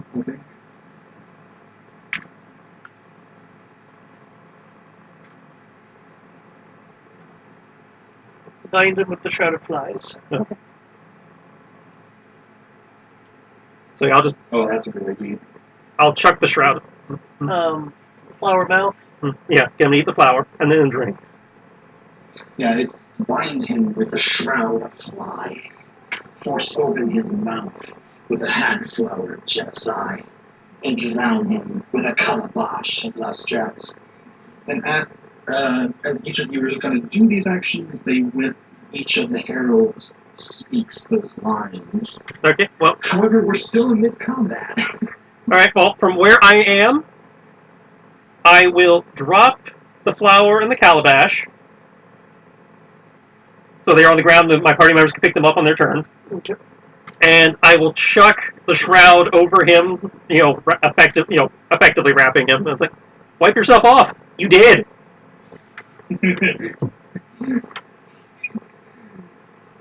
This is the fun part, because now basically mooks are all around. Do the mooks? It's the final chase for the artifacts. Would the mooks make a morale check? We just killed God. Oh, I know. They will. So Unless nice. their lieutenant makes a nat 20 charisma. That pairs well with this music. The mask. However, you will still have. Actually, let me see if they can even. Do they interrupt you all? They would be after Kianara. Okay. So theoretically, they would not be able to interrupt us. Yep. Yep. Okay, so Len has done that. Cyrus will take the flower on her turn. Are we on her turn? Whoa. Okay, so Cyrus will take the flower on her turn, shove it into his mouth. While she's doing Shove it that, into the mouth of his beheaded head. yep. While she's doing that, Garth is using his paw. I just have it that it was a major Yeah. gash that was Yeah. nearly like chopped off his shoulder. So yeah, it's like she's kind of very, Done. and she kind of just basically like very pissed off, like shoves the flower into his mouth while Garth is using his paws to tuck the shroud around the guy so he's actually wrapped and not just draped. Yeah. Drown him with a calabash. You perform all. Well, David would have to drown him, but yeah. And then Cyrus and all of them, Kianara, what are you going to do? Because keep in mind, however, that the body is still around. His mortal subjects could try to unbind him, and he could technically maybe wake up. True. That would be a time to make a charisma, maybe? What, to demoralize? Persuade them this is a bad idea? To basically, best now, fuck off. Okay. You know what? Yes, I will go for a demoralization. That's it, you wanted to be the social. This feels like a social moment. Yes. Okay, I guess. Well, you guys are going simultaneously on 16. You could back him up, maybe? I didn't realize he had a higher range. Yeah, you're both at 16, so whoever's got the higher modifier could roll it, and the other one back them up. I don't know, maybe. I mean, I have a. I actually don't remember. It doesn't know it's mine. A 22. Is this a persuasion or an intimidation? It's still a 22, right? It would deter. Also, don't forget who you're dealing with. You're dealing with people who have thrown their lot in with horrible beings. That just got their ass kicked. Yeah, they did get their ass kicked, but don't forget. I feel like intimidation is the better move here, because they've thrown their lot in with horrible beings, and we just killed their horrible beings, so what chance do they think they have? Let's see. I believe inspiration. Yeah. Inspiration would affect this. No. The inspiration he gave us was attack, damage, and fear. However, you do still have that +4. I'd say you've got your destiny thing. Yeah, I know. Destiny. What do you have? He's doing the math now. Because I have a number of modifiers. If I add that, it becomes. That's right, because I do have the +4. Yep. I'll get a 26. Those modifiers. And that doesn't count the modifier we get for the fact that their boss's guts are still raining. If I employ all of the modifiers, unless I am missing something, I should be at a +21. Okay, so it sounds like I guess this would be the bard's moment, and you can back them up. Sure. I will each let you have your own shtick, because Oh, well, there you go. You both can do it. essentially you add up to each other, and which I'll be thinking or basically running against a particular thing. What do you have? What are you going to say, or what should come up? I was going to do an intimidation. Alright. What was the other one? Persuasion? It's a persuasion or intimidation. Intimidation seems to make more sense here, but in theory, either would work. It is up to you, depending on what you wish to do at this moment. It's how you phrase it. What do you wish to do at this moment? I feel like I should also do intimidation because it's just your god is dead. Witnesses guts fall into the ground. He's not necessarily dead. Don't do that. say, this is the same round he just exploded. I don't think they've had a chance to assess the situation yet. No, this is true. However, there's also hypothetically people there who were helped resurrect him. It's like, oh, we just need, some people could try arguing, we just need to resurrect him again. Actually, could I bluff?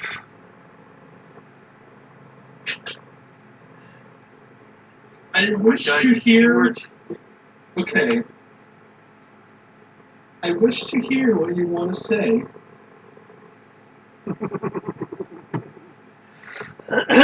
You smarty bastard. What are you trying to say? Before the dice. Yeah, before the dice. And to confirm, he's the Jungle Prince is like he's the herald versus. He's the herald of the herald. Right. Okay. Well, he's the herald of the horseman. Yeah. So he's a secretary Yep. of the receptionist of the apocalypse. Yeah. Well, I think If he's the herald of the horseman, he is the booking agent for the apocalypse. Yeah. He's the squire of the Night of Famine. Yeah. I'll reschedule the apocalypse. No, but seriously. We are canceling the apocalypse. We're canceling the apocalypse. Too late. The apocalypse has been canceled due to inclement weather. It is currently raining guts. Rain God. Your herald of famine has been has been incised by the Stormbringer's sword. His soul chained, and the ethereal flames of Sekhmet eating his soul. There is no more left of him for you to do anything with, except the defeat of your calling and the fading of his words. Okay. Does that sound bluffy enough for you? Because I'm straight up lying about the Stormbringer's sword.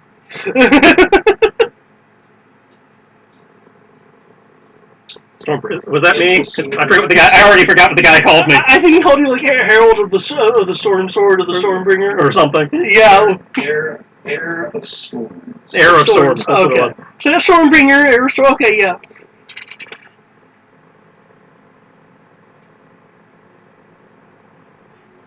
I'm so glad they can't see how confused I look behind the mask right now.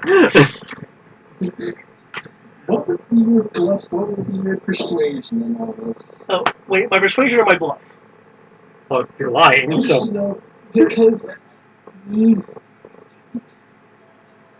I mean, he's not really persuading him, he's just saying an outright lie. it's like, whatever you think would be appropriate. What he views as a lie. Okay, yeah. Let's go. Good bluff. Go ahead. I just imagine him making this big speech, and then behind us, we've got the tiger and the squirrel poking the corpse. Yeah. Let me... Yeah. Quick. So, that would be that, plus that, plus that. And technically, he's giving the speech while pouring the evil canteen down the guy's throat. Evil canteen. So you don't want to fuck with us. Glug, glug, glug, glug. You totally don't want to fuck with us. Glug, glug, glug. Storms. Has he drowned yet? Okay. Can I add anything else to this? I do not think I can. Actually, no, my modifier there was wrong. It's a plus of that. Okay. This... I don't want to accidentally, like, cheaper. Okay, there it is. Okay, cool. So, there we go. Ha-ha! Roll! Alright. Kiane, would you like to say anything different or intimidation? It would be intimidation of saying that their god is dead. Witnesses must fall upon us. Who wants to be next in joining his herald? We are heaven's wrath. Who wishes to fuck with us? And there you go. I feel so silly holding back all those spell slots. It's I thought I was going to need them when things turn south, and it's just like, whack. I mean, I literally cast like one spell expecting to use my spells.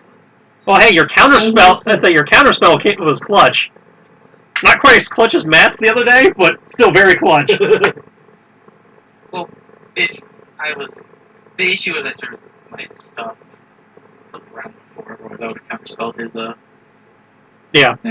As I said, I hoped to try to hype him up to be, this, but... Well, what he did was rather powerful. I'd say he threw some impressive shit. I am not disappointed by what he threw.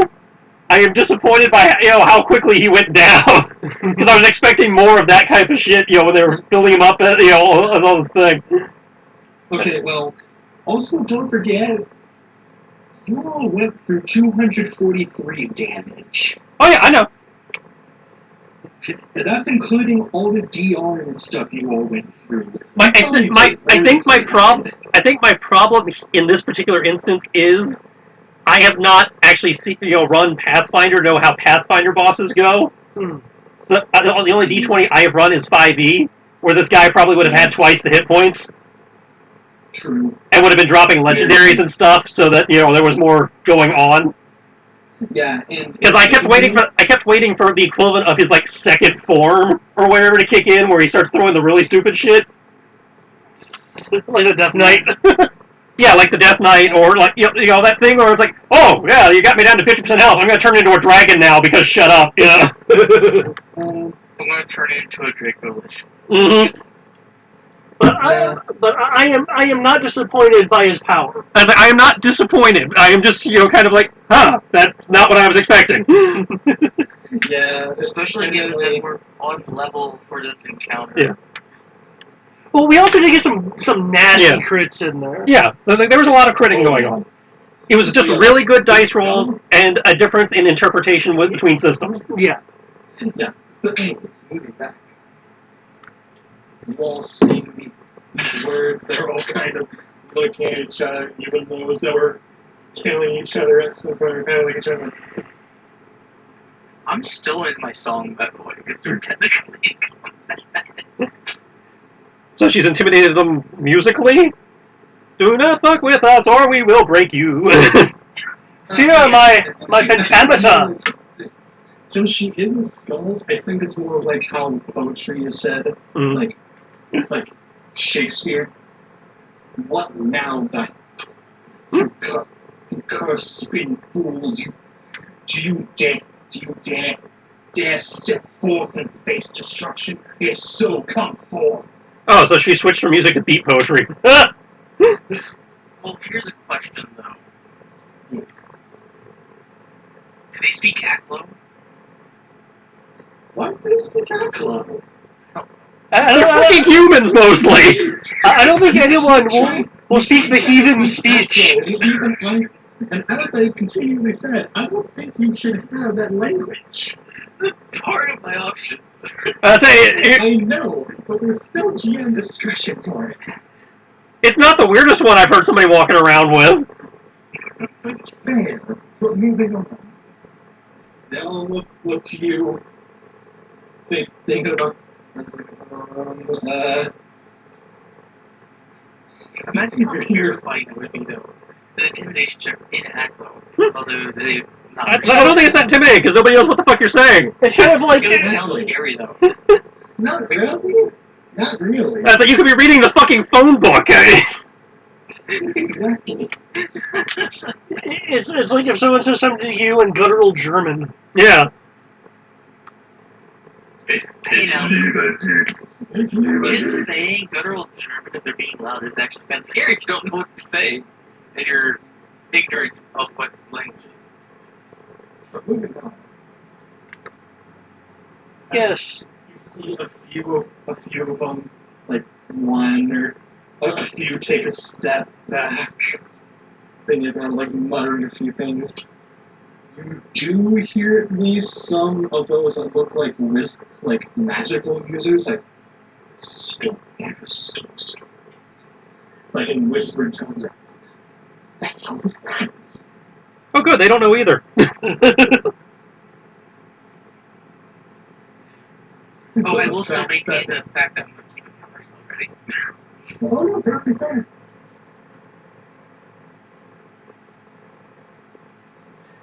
Actually, go ahead and cast it, because the lieutenant, a woman, will try at least one last thing. Yeah, she to critted. She basically deserves try it. to morale everybody.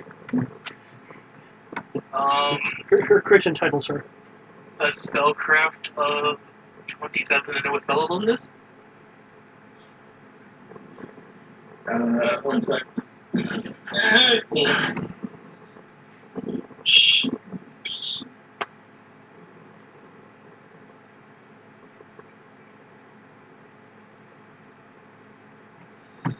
One second. Wait. I do apologize. It's actually 32. I forgot I have a 17 in spellcraft.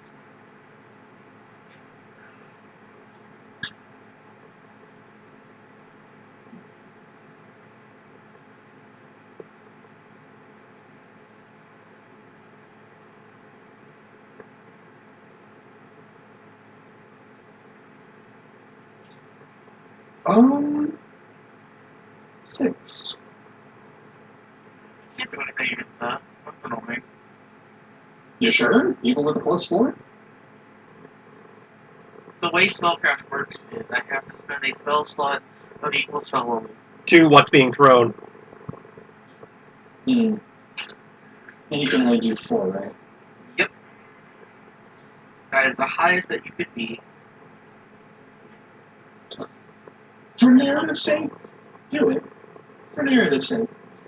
It's just I spend a spell slot and it just doesn't happen. Okay, well, well, basically spellcraft, your mana basically go against it. Caster level check, okay. Yeah, counterspell got so much more useful in 5th. Yes, it is. Yeah, I will admit 5th level is better at it, like, 5th. 5th edition. I was like, they actually made counterspell useful. Yeah, it can be useful for Arcanus for Pathfinder because they can do it as an immediate action. Yeah. So it doesn't even cost a reaction, which is immediate. But let's see. Cast roll check. It's going to be a flat 30. As the woman, she points a hand at the basically the center of the group around you. It just it fizzles away. Fuck. And at that point, everyone starts running. You hear the snapping on the snake. Just everybody running. Some take a moment to kill the person beside them. But other than that, they are in fight. Except the woman who just stands there with her hand up, open out to you all, frozen in fear.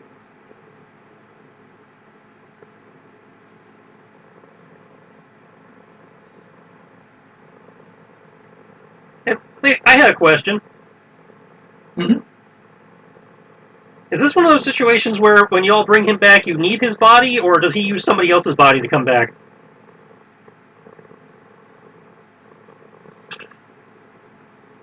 Oh, you were talking to the woman. She just stands there, still with her hand.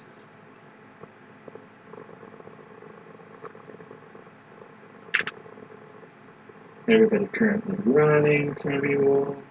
Okay, fine, don't answer me. Yeah.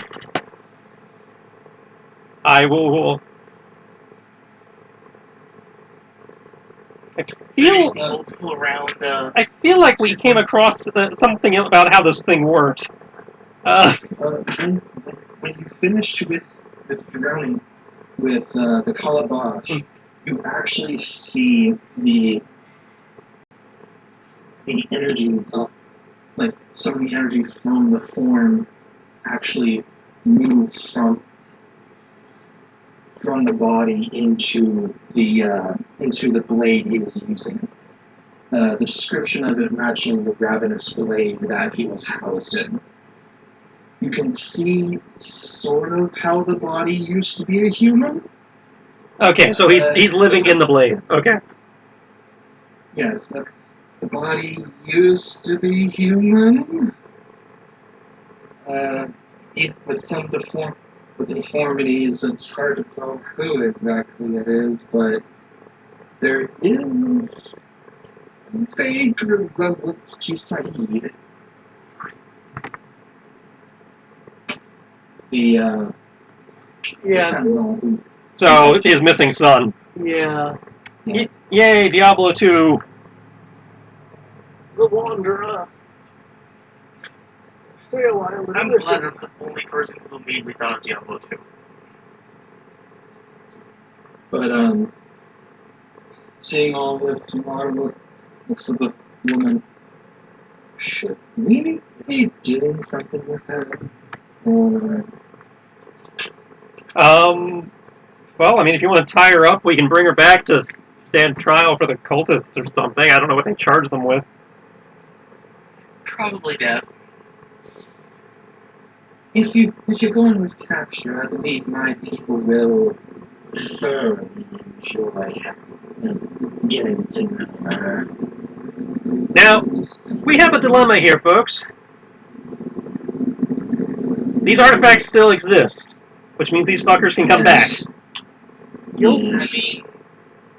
I have. And I'm sure also, there's an actual volcano nearby. We can just throw it in there and then we'll Well, I'd say I have two thoughts here on this because I know under normal conditions they can only be destroyed under stupidly complicated rituals. However, there's that stupid dark power crap I tapped the other day that might be able to do something. Or alternatively, I get this scrollless plane shift. We can send them somewhere. Yeah, I just throw them out in the middle of nowhere in astral plane. that's true, but I also believe we have another issue. Mm-hmm. There would be, along with taking away, storing the artifacts correctly, there's also that gate above. Okay, so we check out the gate, figure out how to deal with that, and then banish the artifacts somewhere where people won't be digging with them. I Well, might have a solution for that. oh, Right. I could probably actually make the gate not work anymore. Well, let's go upstairs and look at it. Alright. I will need about 10 minutes to quickly use the restroom and also do some things, conjuring. Yeah. So if you want to order food or something real quick, go ahead. And it's like, 'cause I was figuring we just send the artifacts to that dimension where all where the old bag of holdings connect. yeah. I was just gonna send it to the dimensional junkyard, basically. Well, my concern with that is all we'd be doing is making someone go on the Dragon Ball GT quest. Well, yes, but they'd have to know we did it to know to go there.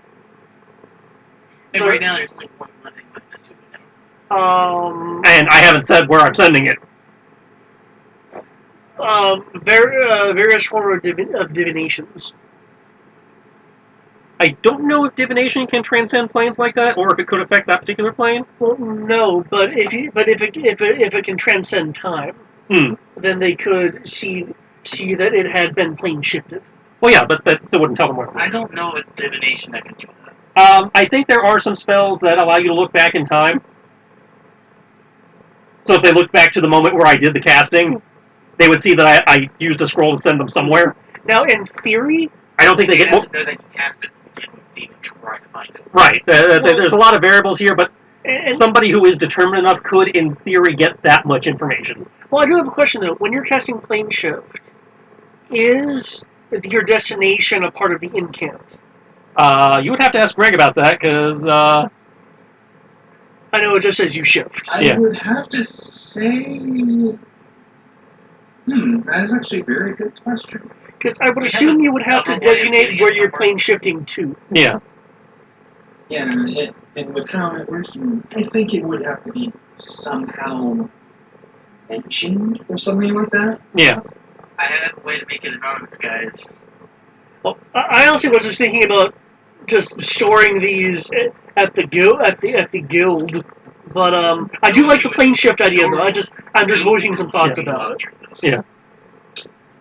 But there's an easy way to determine if we won't know where it goes. Hmm. So you can even torture us. Get the information. Hmm. Dimensional space, put inside a dimensional space, pulls everything into the actual thing. Randomly, random location. Well, this is random too. It's just random. I didn't think it was. Plane shift is has a 500 mile radius of your of landing site within your intended destination of the dimension. Oh, okay. So it's not entirely random. Yeah, but it's a 1,000-mile diameter search area.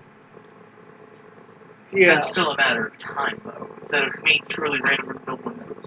And again, that assumes you know where it went in the first place. Which, with a special divination that can see when you pass it, is part of the incantation. I'd say, because if I send it to the place where Bag of Holdings connect, they basically be trying to find it in the trash city of Wally.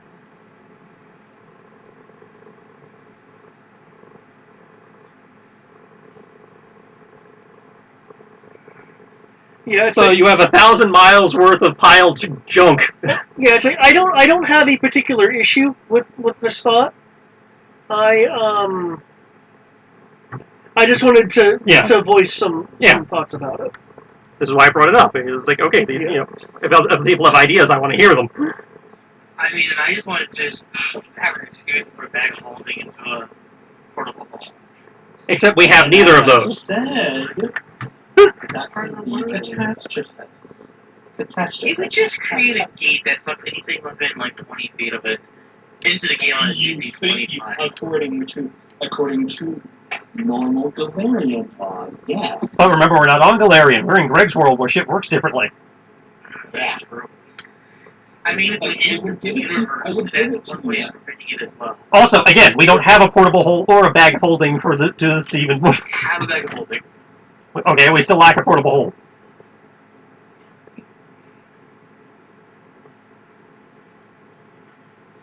However, I will give meta of how one of the ways we could have done it. If the PCs lack some of the Oblivion keys, they can still technically grab the Jackal Prince and drag the spirit out using only the Calabash Blast strats. Then they have no current way of slaying the Jackal Prince. Dimensional shackles from the dungeon where the bird guy was, yeah. Are the most immediate means of fighting the Jackal Prince, and sturdy moss ruins, such as the Garden of Desolation or ancient Shadun, make fitting prisons. The vaults of the Oblivion Citadel will serve especially well as a prison, as their binding circles can hide the demon arbiters from divinatory magic.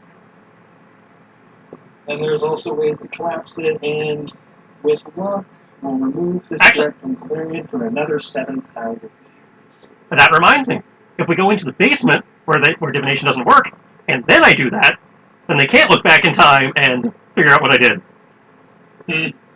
True. This is true.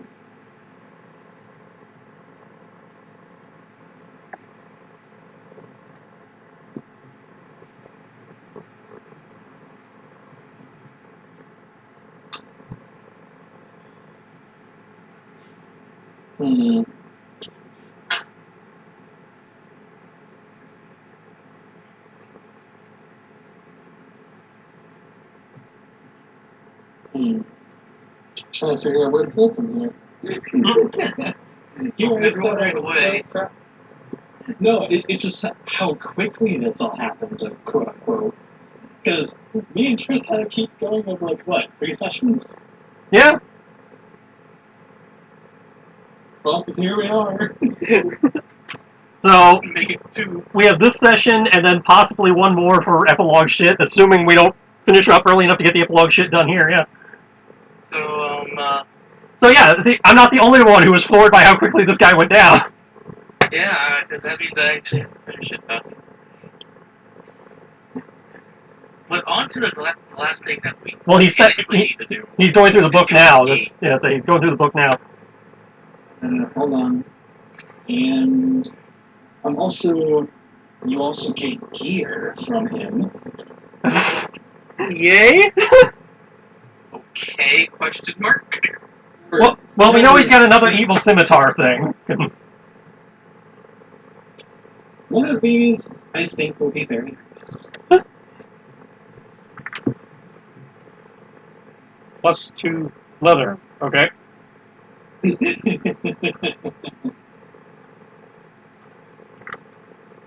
Just normal leather, not even like When studded. we eventually get to the gate, I rolled a net 20 on the caster level check to banish the effect of the gate if it's still active. Well, there's not only that, because technically there are demons guarding this. Really? It's a little bit more nuanced than a just simple gate. It's a portal. But I can cast that one invisible then. Because I have greater bold of visibility. you to assume they don't have true sight. I'd say they're demons. They probably have true sight. That's a pretty common one for them. That is true. Demons do tend to have true sight.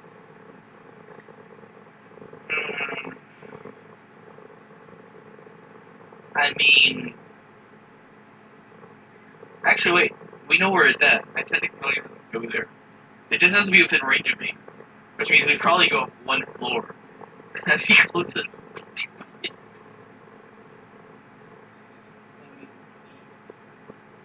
Actually, looking at the other map. Oh, no. Okay, that would be They're demons summoned by the Jackal Prince, who has now basically been... They weren't summoned by him. They came through the gate. Yeah. Correct. They came through the gate. The gate can go away on time anyways. Not the gate spell. I think it's a physical. I think it's a physical gate.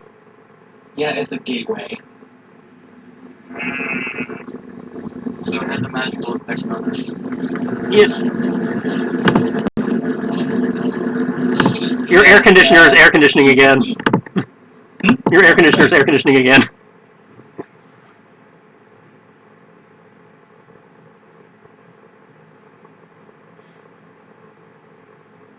I'm all for hand waving the demons away. Yeah, I don't think that's going to happen. I think we have to do something to do.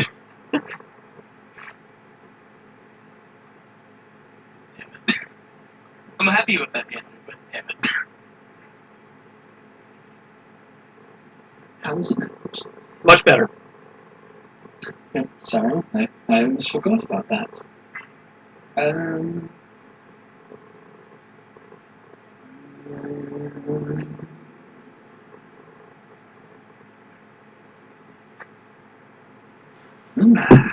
Okay, they don't have it.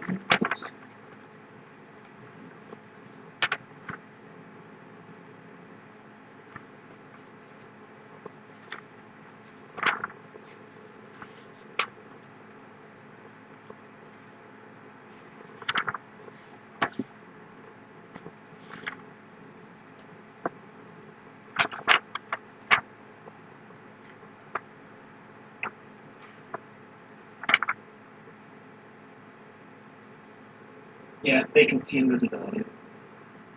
Yeah. Yeah. Well, either way, if the rest of the party keep the fact that still dispel magical effect on the gate. But as said, I don't think it's that simple. I can target objects. No. I know you're saying. I think what he's disputing is how easy dealing with the room itself is. The gate itself says CR15. It has a lot of fun effects. The portal is a weak breach between worlds. Oh, it's an actual breach. Fun. 20 hit dice of living souls must be exiled through the gate for each hit dice of demons that cross through the clearing. Oh yeah, that makes sense now. Oh, by the way, ghouls that had been walking through the area that had been affected by the Feast of Dust do return to normal. You're actually able to physically see this. Yay! Victims still suffering regain their senses and can once again act and eat without consequence, while those raised as ghouls crumble. Okay, so you just see a lot of people just turn to dust. Their spirits finally free to move on.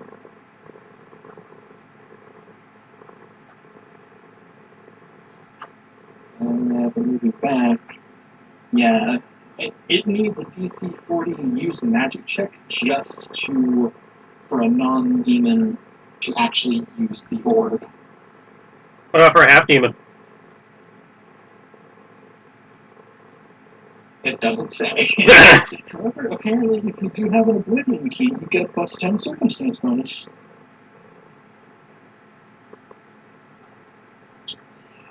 But I think there is a hypothetically better way to do this.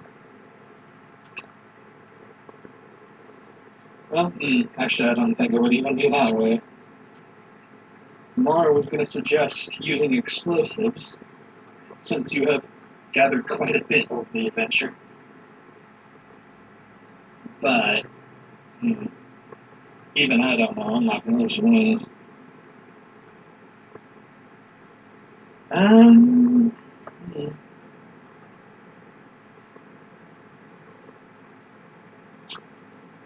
I do not know how to proceed. I will be perfectly honest.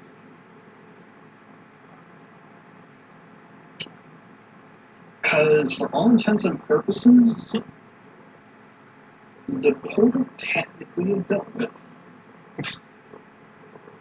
Why can nothing come through it now that Dingbat's dead? Of sorts. Like, they would have to essentially really gather, like, the demons here would actually have to gather people and actually force them through. Instead of them just walking by the drove. They would actually have to hunt for them.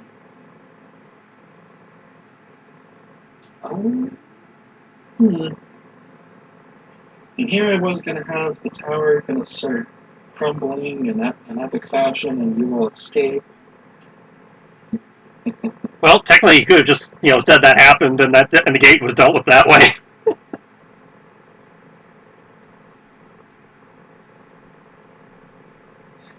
Actually, Tromorix seems probably not pleased with you all. And as a fire, Tromorixine is the horseman family.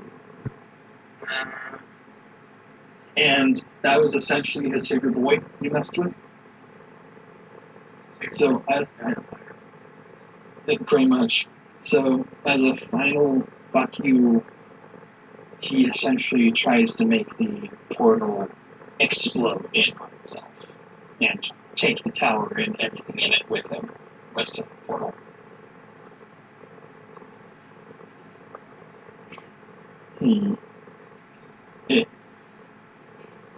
And with that, I can, if you are fine with it, can cut to white, because it did have something planned for that. Okay, go for it. So you cut the what?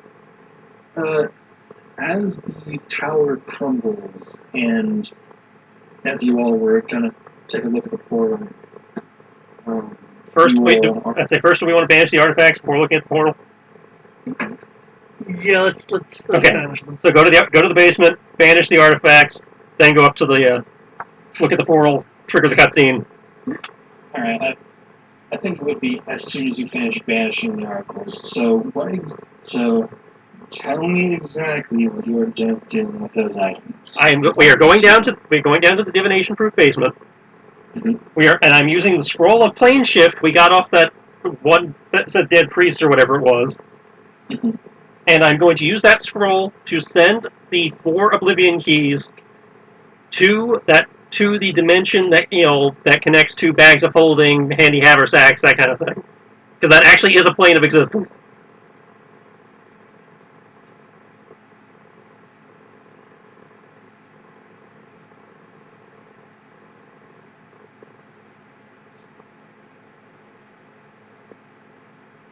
Or at least it was in previous editions.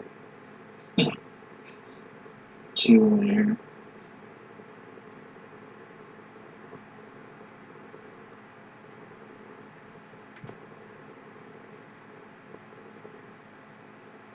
Actually, in non-divination.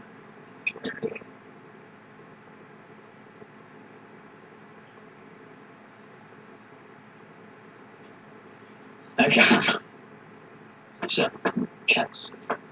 As you all finish the banishment spell, the tower begins to rocks begin crumbling and falling around you as you actually hear and feel the magical energies being ripped apart,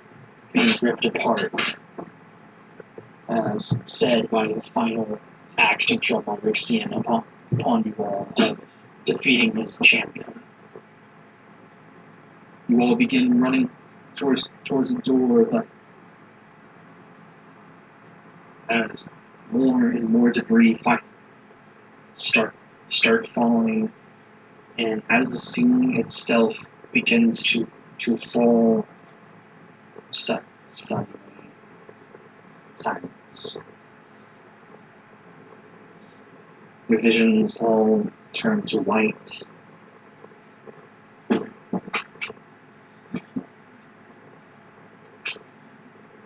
And you hear quiet humming. And the sound of forest.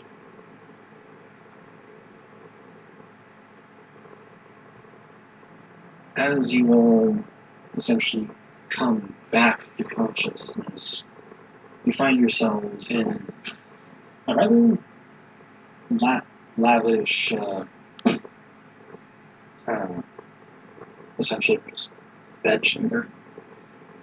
All of you in separate beds. The room itself is very polished and cleaned, and a sense of calm around you.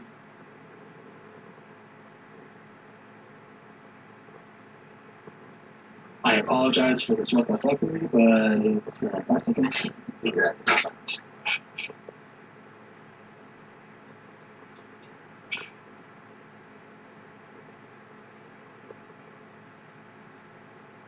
Okay. Let's look around. Yeah, let's see what's going on. Yeah.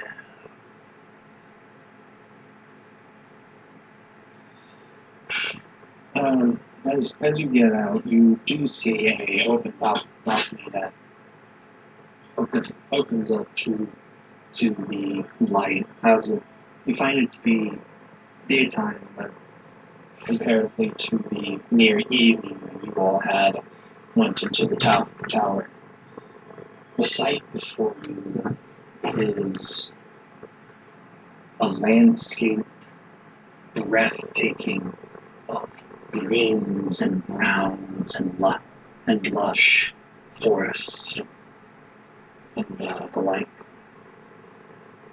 rife with birds and other such creatures. Also many buildings amongst them, some carved out of the trees itself, some of more regular structure of the like. But I don't really see anyone about as at this current moment.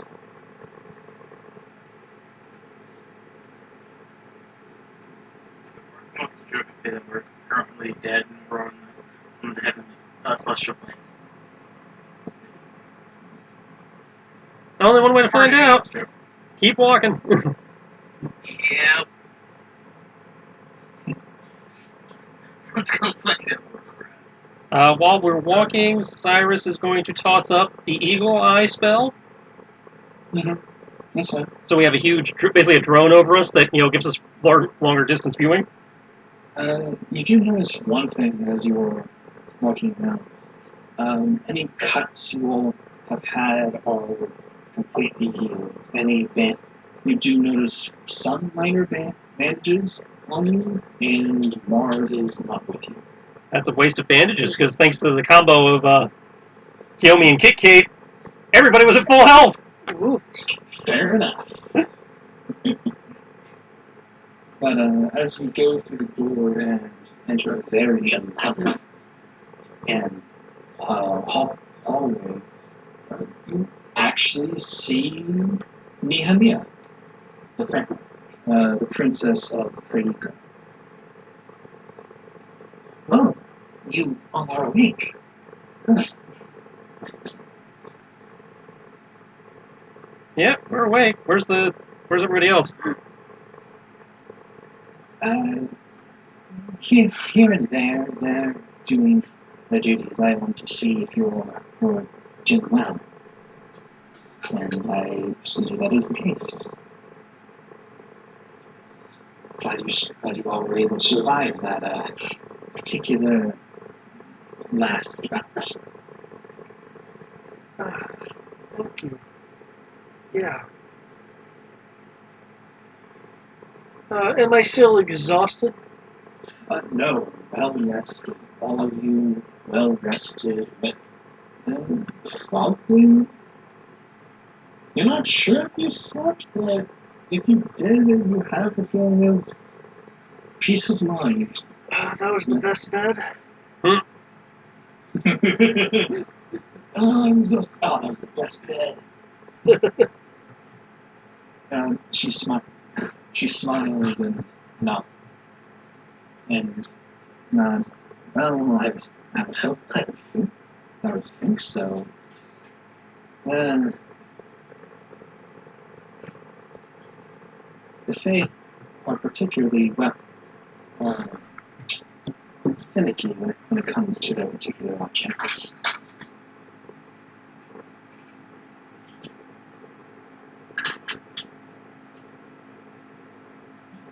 It didn't sound ominous at all. Yeah, really. I'm sorry. I'm sorry. Not their objects. Their craft.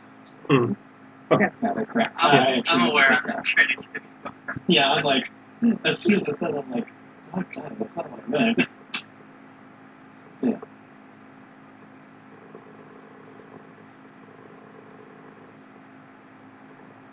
Well, I guess thank whoever for that. Yeah. How did we get here? Why are we here? Well, as I understand it, she'll like motion for you all to follow her. From what I understand, you all had come to a final place facing the Jackal Prince and his minions. And from there, you managed to banish the what did they call it? Oblivion keys? I believe that's what it was. Yes. Yes. And banish them, and once you've done that, apparently the tower was crumbling in on itself. However, during that, you weren't going to make it, so the one named Jamar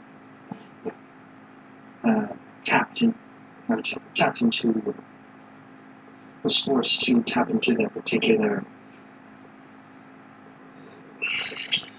I do not know how to really put it, but not speciality, but their essence, and take you to somewhere safe. Here.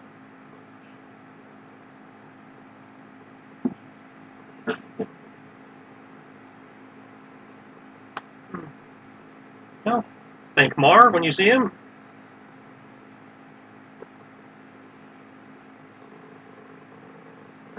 Oh, well, I think they would actually like to do that themselves. But I thank you all on behalf of Pretty Cause and all of the guys of dealing with that light. You're welcome, I guess. Yes. Yeah. It was longer than I thought it was going to be. Yeah, this was technically a detour. We're actually late for reporting in on our delivery mission. Oh, yeah. So yeah, what is the thing? Yes, I received some letters, and I tried sending them to Lynn, but I don't think she was able to receive them.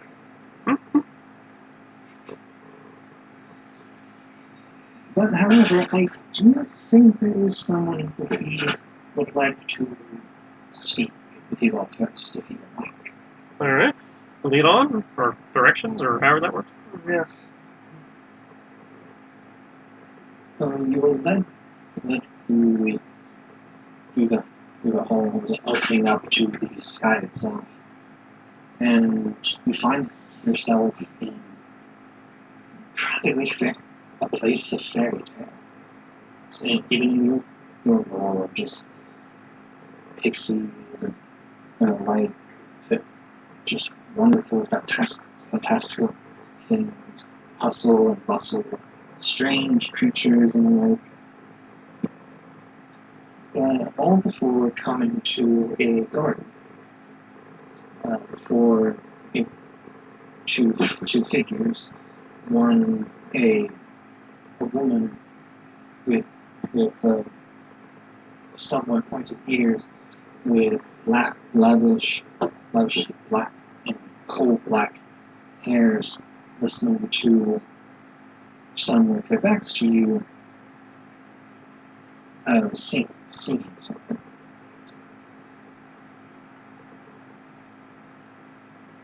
Singing something?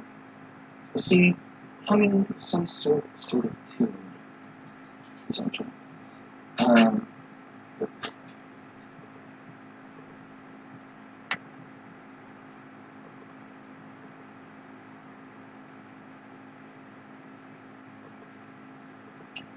Something.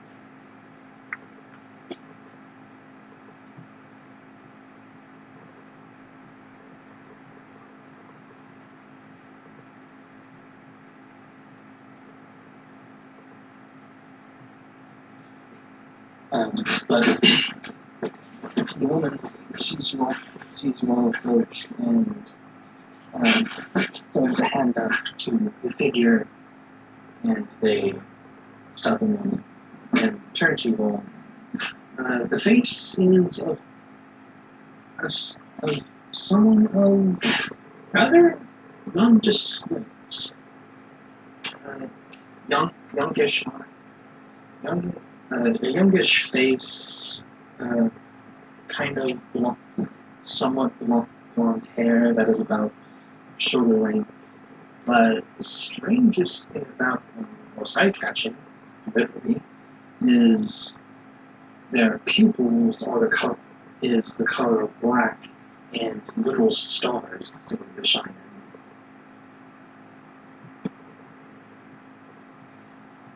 The woman speaks first. Greetings, travelers. I'm told you are the ones that entered a particular flight to the lands of 2000 lands.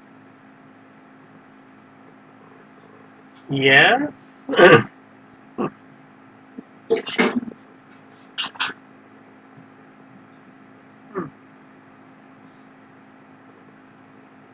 Then, on behalf of the Summer Court, I thank you. I am Titania, Queen of the Fae. I will, like, the most courteous, reverent bow that Kinara can do.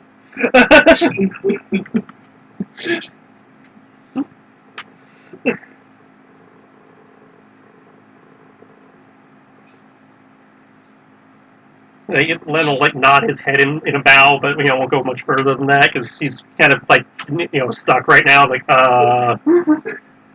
okay.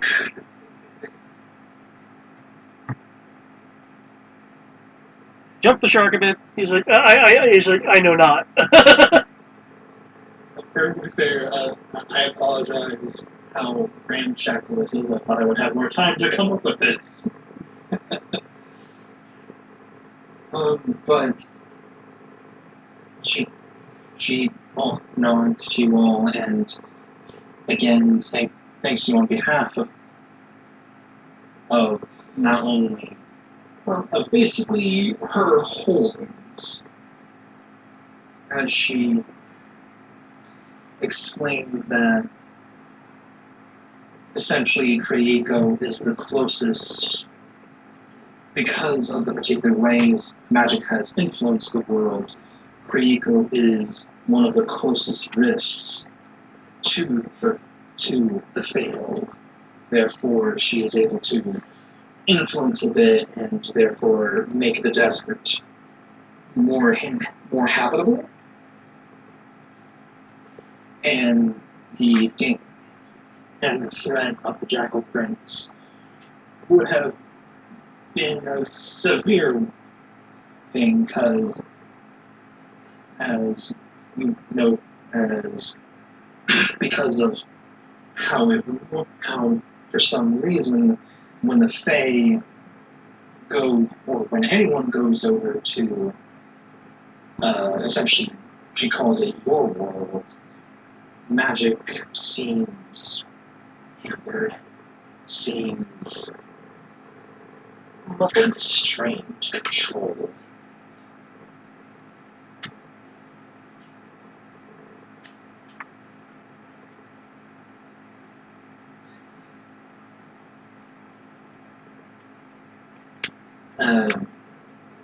Thus explaining why it was so difficult, pointing to the individual beside her, why it was so hard for Avalar to assist you in your duties.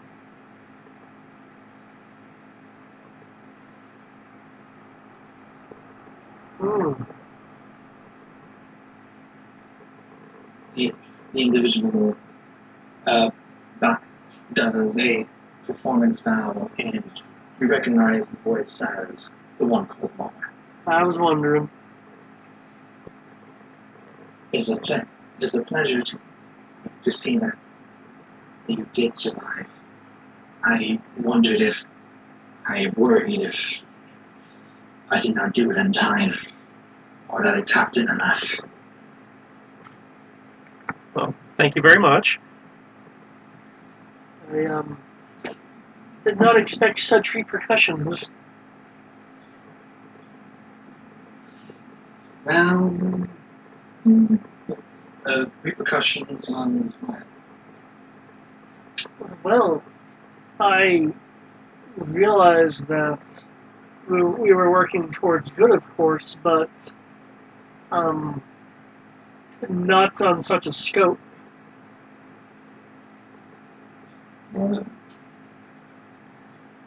Abelard shrugs a bit and says, well, either way, it tells a good story. Usually all good ones tend to have coincidence and like come into it. And at that point, human knowledge, history, or planes. Get the Cantor class.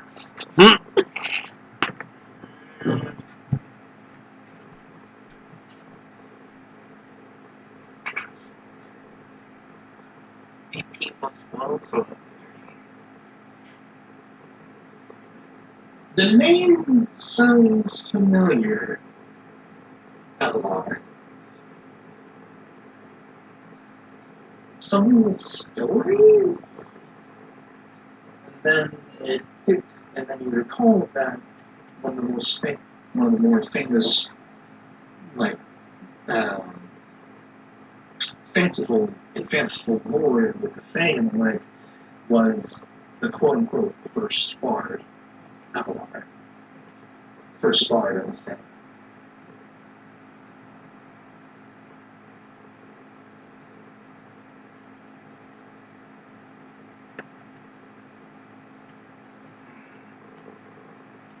okay. I will be the stereotypical able, I now speak. That's what I do every time. You wish It's to like a true trivia geek. Yeah, you basically say that, I guess. That's like the Avalor, like the first part of the Bay Avalor. What you heard. Yes. Yes, that'll be me.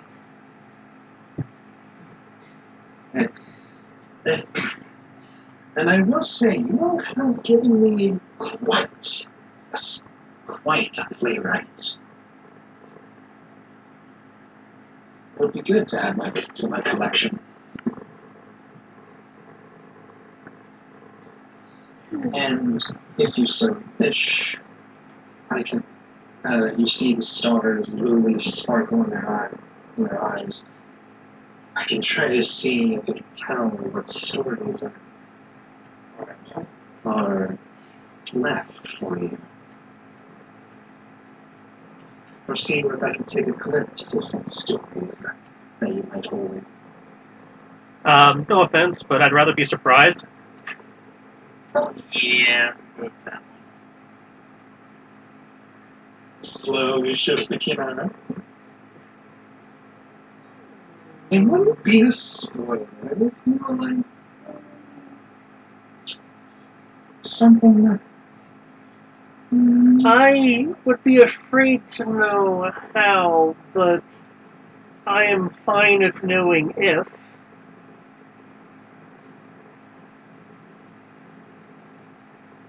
Is that too? Do you know what I'm getting at, Greg? Dot. Not really. Dot. Yeah, I don't really. Well, as I understand it, she has basically said that there definitely are more stories in store for us. What he is wondering is if he finds his people, but not how he finds his people. Not exactly that. More of like the general kind of like prophecy kind of thing. You get that kind of impression. Okay. What was your future like character? Sort of, something like that. Yeah. I came to that, but was sort of trying to see your genre essentially. Trying to be genre savvy and Sherlock.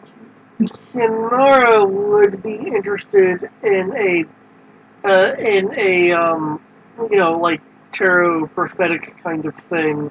However, if if Tristan wants spoilers, you could maybe just type it to me, or something that vague enough. Well, Len doesn't want spoilers. Oh, okay. Tris is like, this is coming to an end. Any spoilers are probably moot. That's fair. And it's not a spoiler about my character anyway. It's a spoiler about yours. So True. Tristan doesn't care. Len doesn't want any spoilers about his stuff. Gotcha. But does Kinara want something like that? Like a vague telling. I mean, he's had visions before, so vague tellings should be about the same. Yeah, you kind of get the sense that's kind of what Alvar can kind of do, but in a more strange sense. Not exactly visions, but kind of a little bit of guesswork, a little bit of magic, but things. They look into your eyes and kind of go monotone, switching between a feminine and a masculine voice. I see the story of one who is lost, but only one who is not lost but wanders. I see one who searches high and low in a land of lost for the lost. What you seek will not come from what you know, but it will come from what is not known.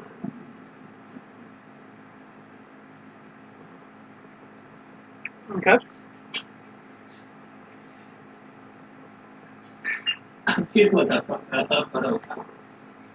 That is the epitome of vague. You are quite correct. It is very vague. It will cut. It will not come from action, but what is not known.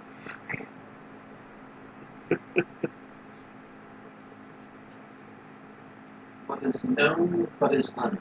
Something like that. Something akin of that. But, yes. But that's essentially it. But, and we'll offer that to the other two if they wish to hear that. But other than that, you are Titania offers as thanks for assisting you.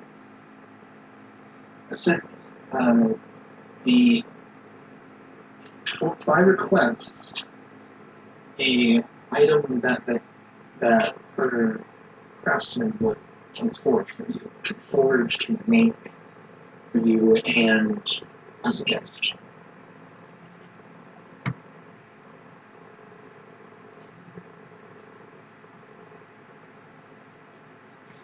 Do they have to craft it? Could I just get them to imbue something I've already got? They can do that. Okay. In which case, I would really like it if they could imbue my armor so that it would start flying again.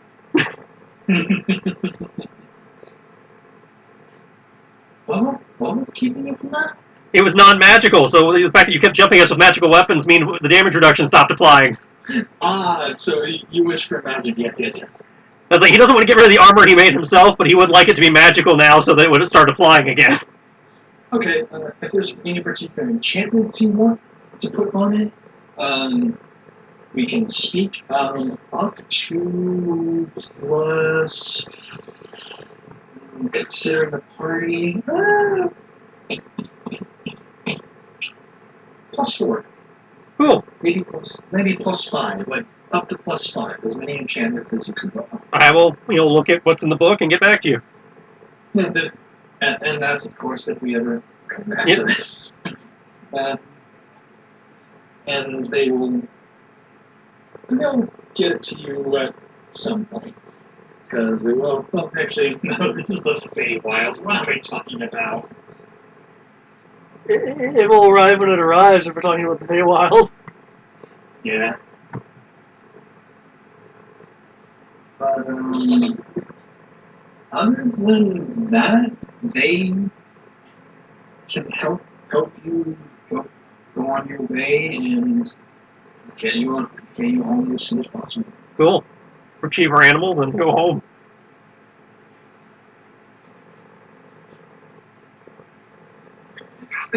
I don't know how to really end this.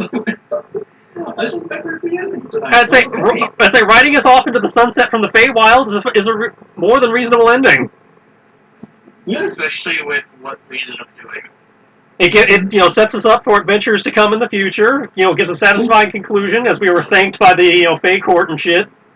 And if this ever comes out from hiatus, we can arrive wherever and whenever you want us to. Yeah, that's it, because Feywild. Yeah. Though there is two things that Alivar will. One of them is not a talk to Len. Mm-hmm. The other is, would you like to, unless Yone will know, the storm, the Erev storm. Yeah, that I would like to know about. Like, what the hell does that mean? I mean, I'll roll a knowledge to see if I know, but I don't want to have. I'll look it up when I get home if I have to on Google, but yeah. Yeah, history.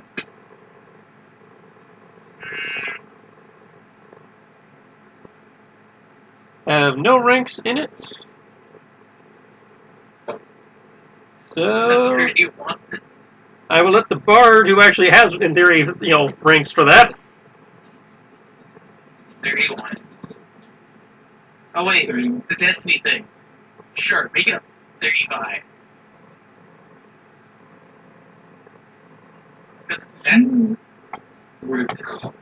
Fine.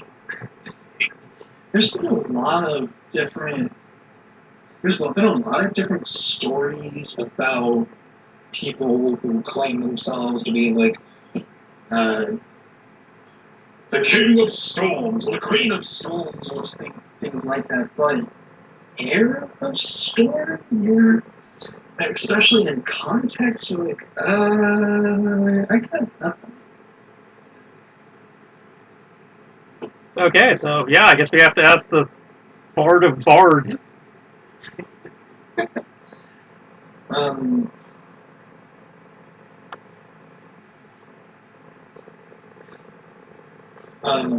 Olivar will actually kind of essentially create a projection of Margot at this point, and actually, Oh, that little hologram that in theory Len's been able to see the whole time?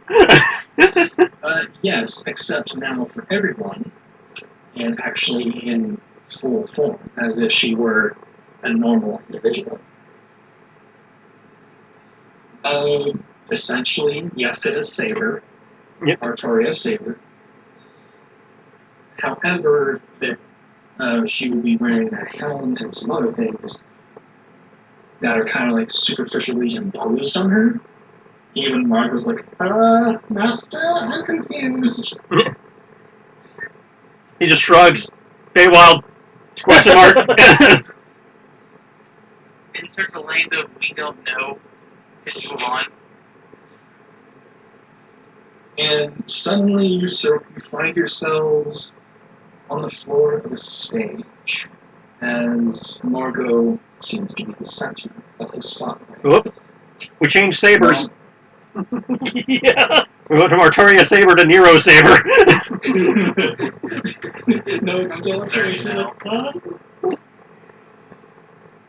Here Olivar speaking to long ago, longer than any mortal should hold, longer than even some gods. There was a land called Galarian, and of this land ruled a man named the Storm Lord. He reigned for several centuries until he was betrayed by his own. Forced to assassinated by his enemies, and his kingdom fallen to his general, Margot, the heir of Storm. Oh, so that guy was. Who took the Stormlord's title and took his castle and some of his lands west, and disappeared from history. We fighting off the last of the assassins and deposers of the original Stormlord, but herself fading into history. None know the fate of what happened to the heir of Storm. Not even I. Huh. So that guy was talking to my sword, not me. In a way, and then the stage returns to normal and you find yourself back there. In a way, he was talking to you. Margot, you have a particular affinity for, as I've noticed, for electricity. Yes. I don't know about an affinity, it just happens to be one of the few spells I've got that I can channel. I only recently learned another one that could do that.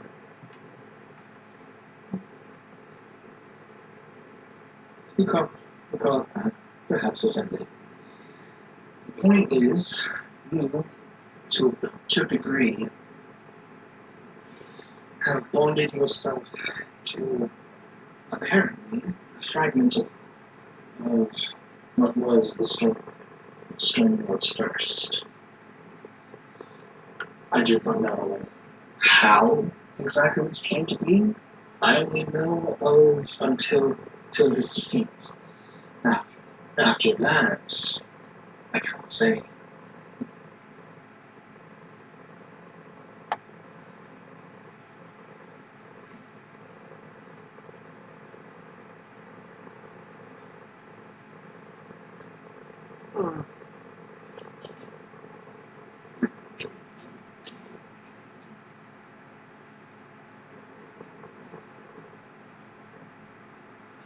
Well, definitely something to look into. Yeah. Good luck. There's not, from what I recall, there wasn't as much mention of the Storm Lord or anything of that like. Well, regardless, I wish you luck. And should you ever need my assistance or anything like that, just send me letters. I will be writing. I will be writing planes. What's postage to the Feywild? I blew my one plane shift already.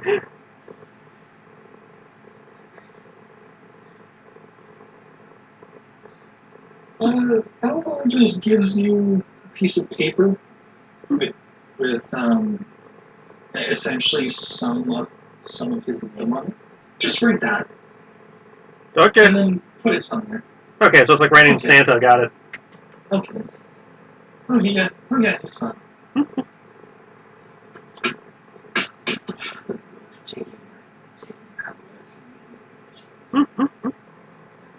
But yeah, roll right up into the sunset of the Feywild with Rowan, the satrap, Prigo, essentially being your guide through there.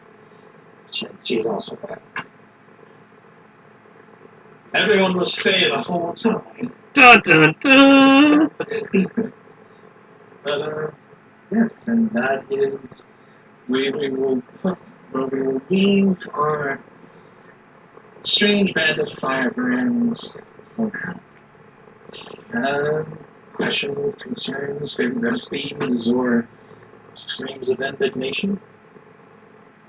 I was not expecting the Feywild, though with that, it really does feel like that we have concluded an actual thing. I feel like we actually have a story of sorts under our belt. Now, admittedly, it is also a story because a story to do with the fact that everyone looked at this book sideways. Mhm. Yeah, I was not expecting to end tonight. I am also conflicted as to what to ask the Fey Court for. Yeah, I was like, can I really do this? I don't know if I can do this. Because from a mechanical thing, I am looking at a +4 tome of understanding. But from a more narrative thing, I'm not sure whether you would want something dealing with Sekhmet or one of his people, but that's not anything they can really forge. This is true. Yeah. I'm sure you can make an item of divination that tells you whatever happened. Well, Actually, there is something Alivor can help you, like, clue you into. Because, essentially, well, I don't know if you would talk about it now, but I can, like, talk back and forth to you. okay. If Kinara would want to, like, can we just talk about this privately? I don't want them to know about this thing. Okay, because on one hand, I realize if the game ever continues, it's going to be a part of the adventure. So it's like the player would see adventure, but the character would get what help he could.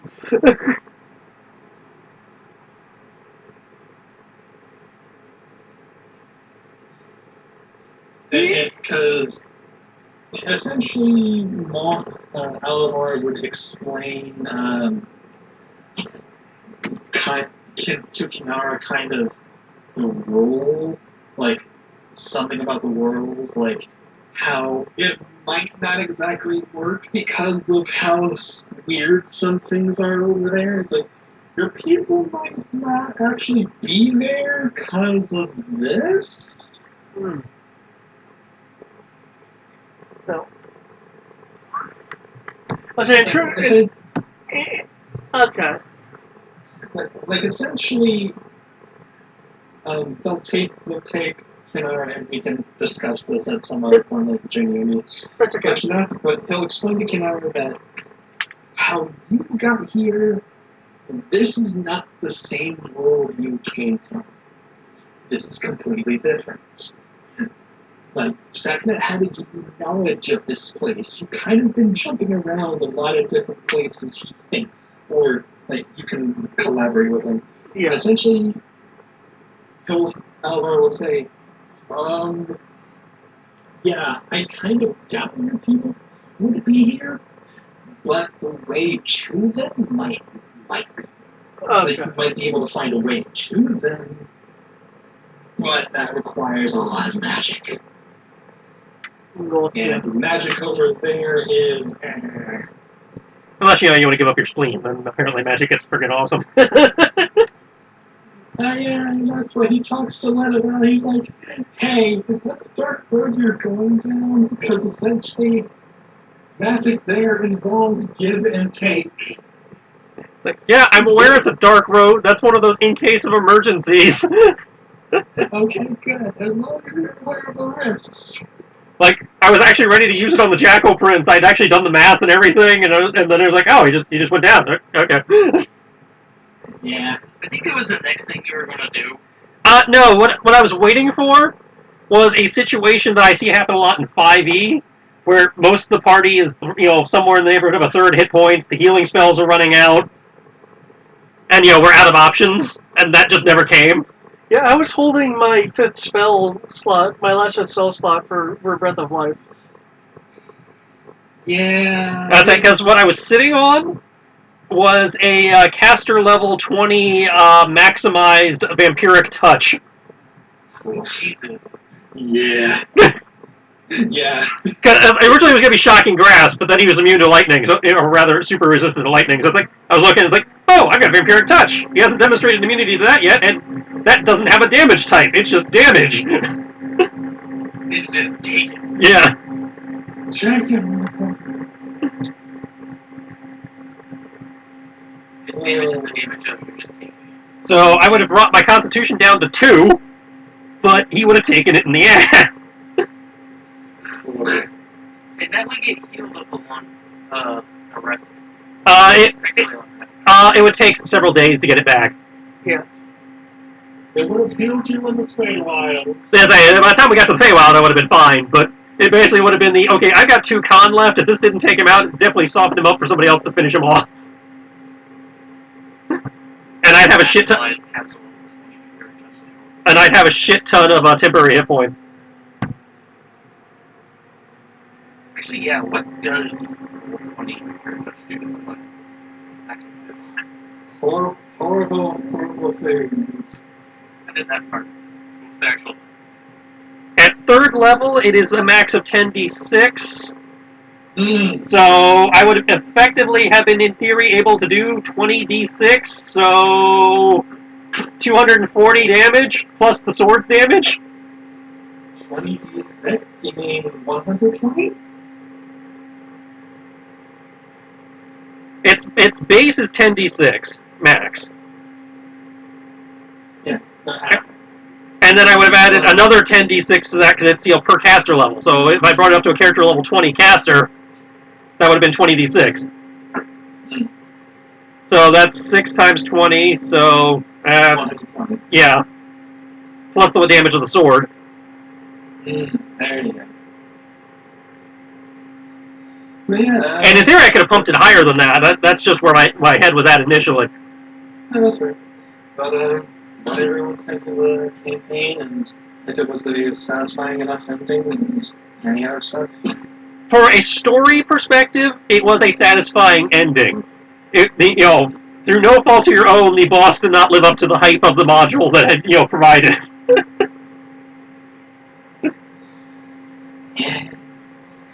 But again, I think that is, me thinking in fifth terms in terms of the amount of hype I was probably putting on this guy.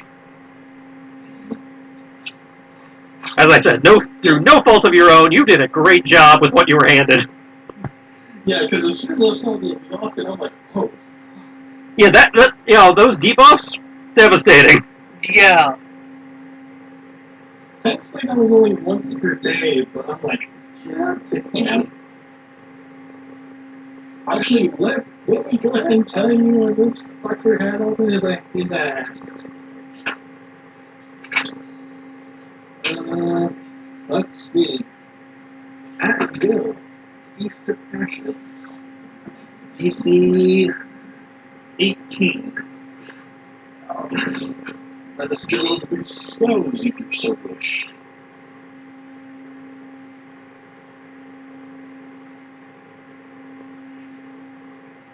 Feast of Passions. You curse the jolly with a hunger, no food can assuage. Failed saving throw, target begins to starve. Counter. Da. So, yeah, not as bad as it could have been. That's at will. Greater teleport at will. Damn, at will, shit. Bestow curse. 3 times a day. Yes, if he had done that, my merciful healing would have been useful. Yes. Oh gosh. Yeah, you can place a curse on the subject of -6 decrease on the ability score, or -4 on attack rolls and all that stuff. Each turn has 50% chance to act normally. And then there's Contagion, Dispel Good, and Displacement. That's right. That's 20 dice of damage before the bonus I get for the Blood Magic. That I don't know what the formula is. Essentially, every 2 con gives you another dice. Okay, so that'd be 20 plus 2 con, so that'd be 27 d6 maximum. 27 times 6. Let's take a look at that math. Let's take a look at that math. Plus sword.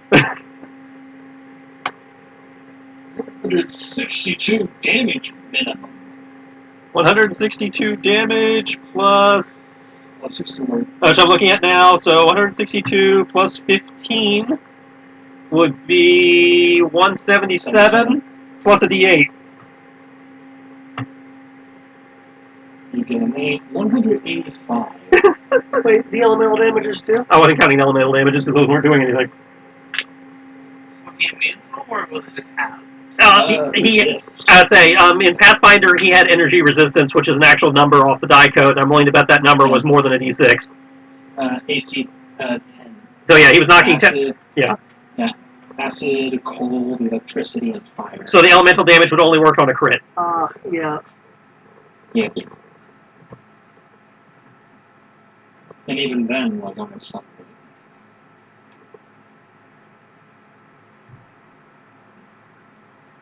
So yeah, that would have hurt. Yeah. But also, with every melee attack, he deals an extra 2d6 of non-lethal damage.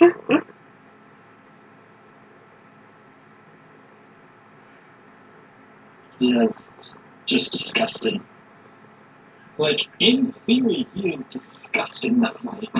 Yeah, it sounds like it. It's just due to die rolls and everything, we didn't see it. Mm-hmm.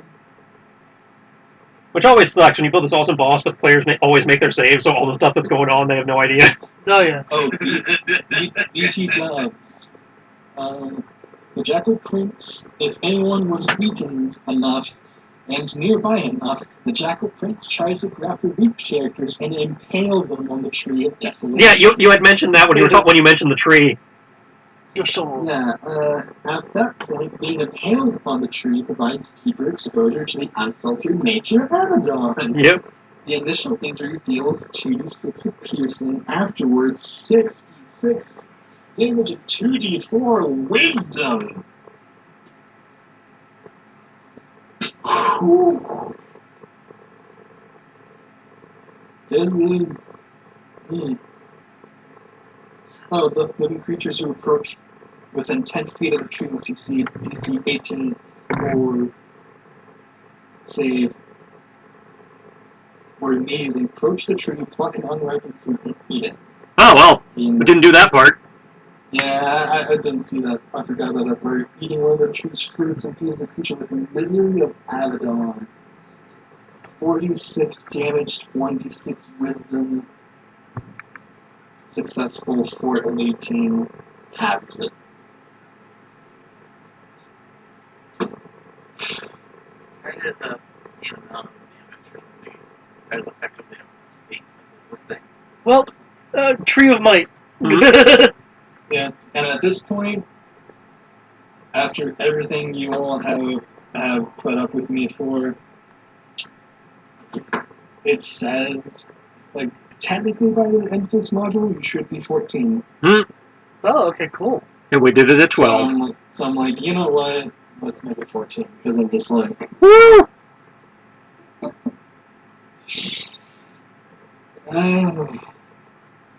So by that measure, a party of 4 defeating the Herald of the Apocalypse. Well, technically Taking 2 levels? it was party of we were an oversized party. We were a party of 6.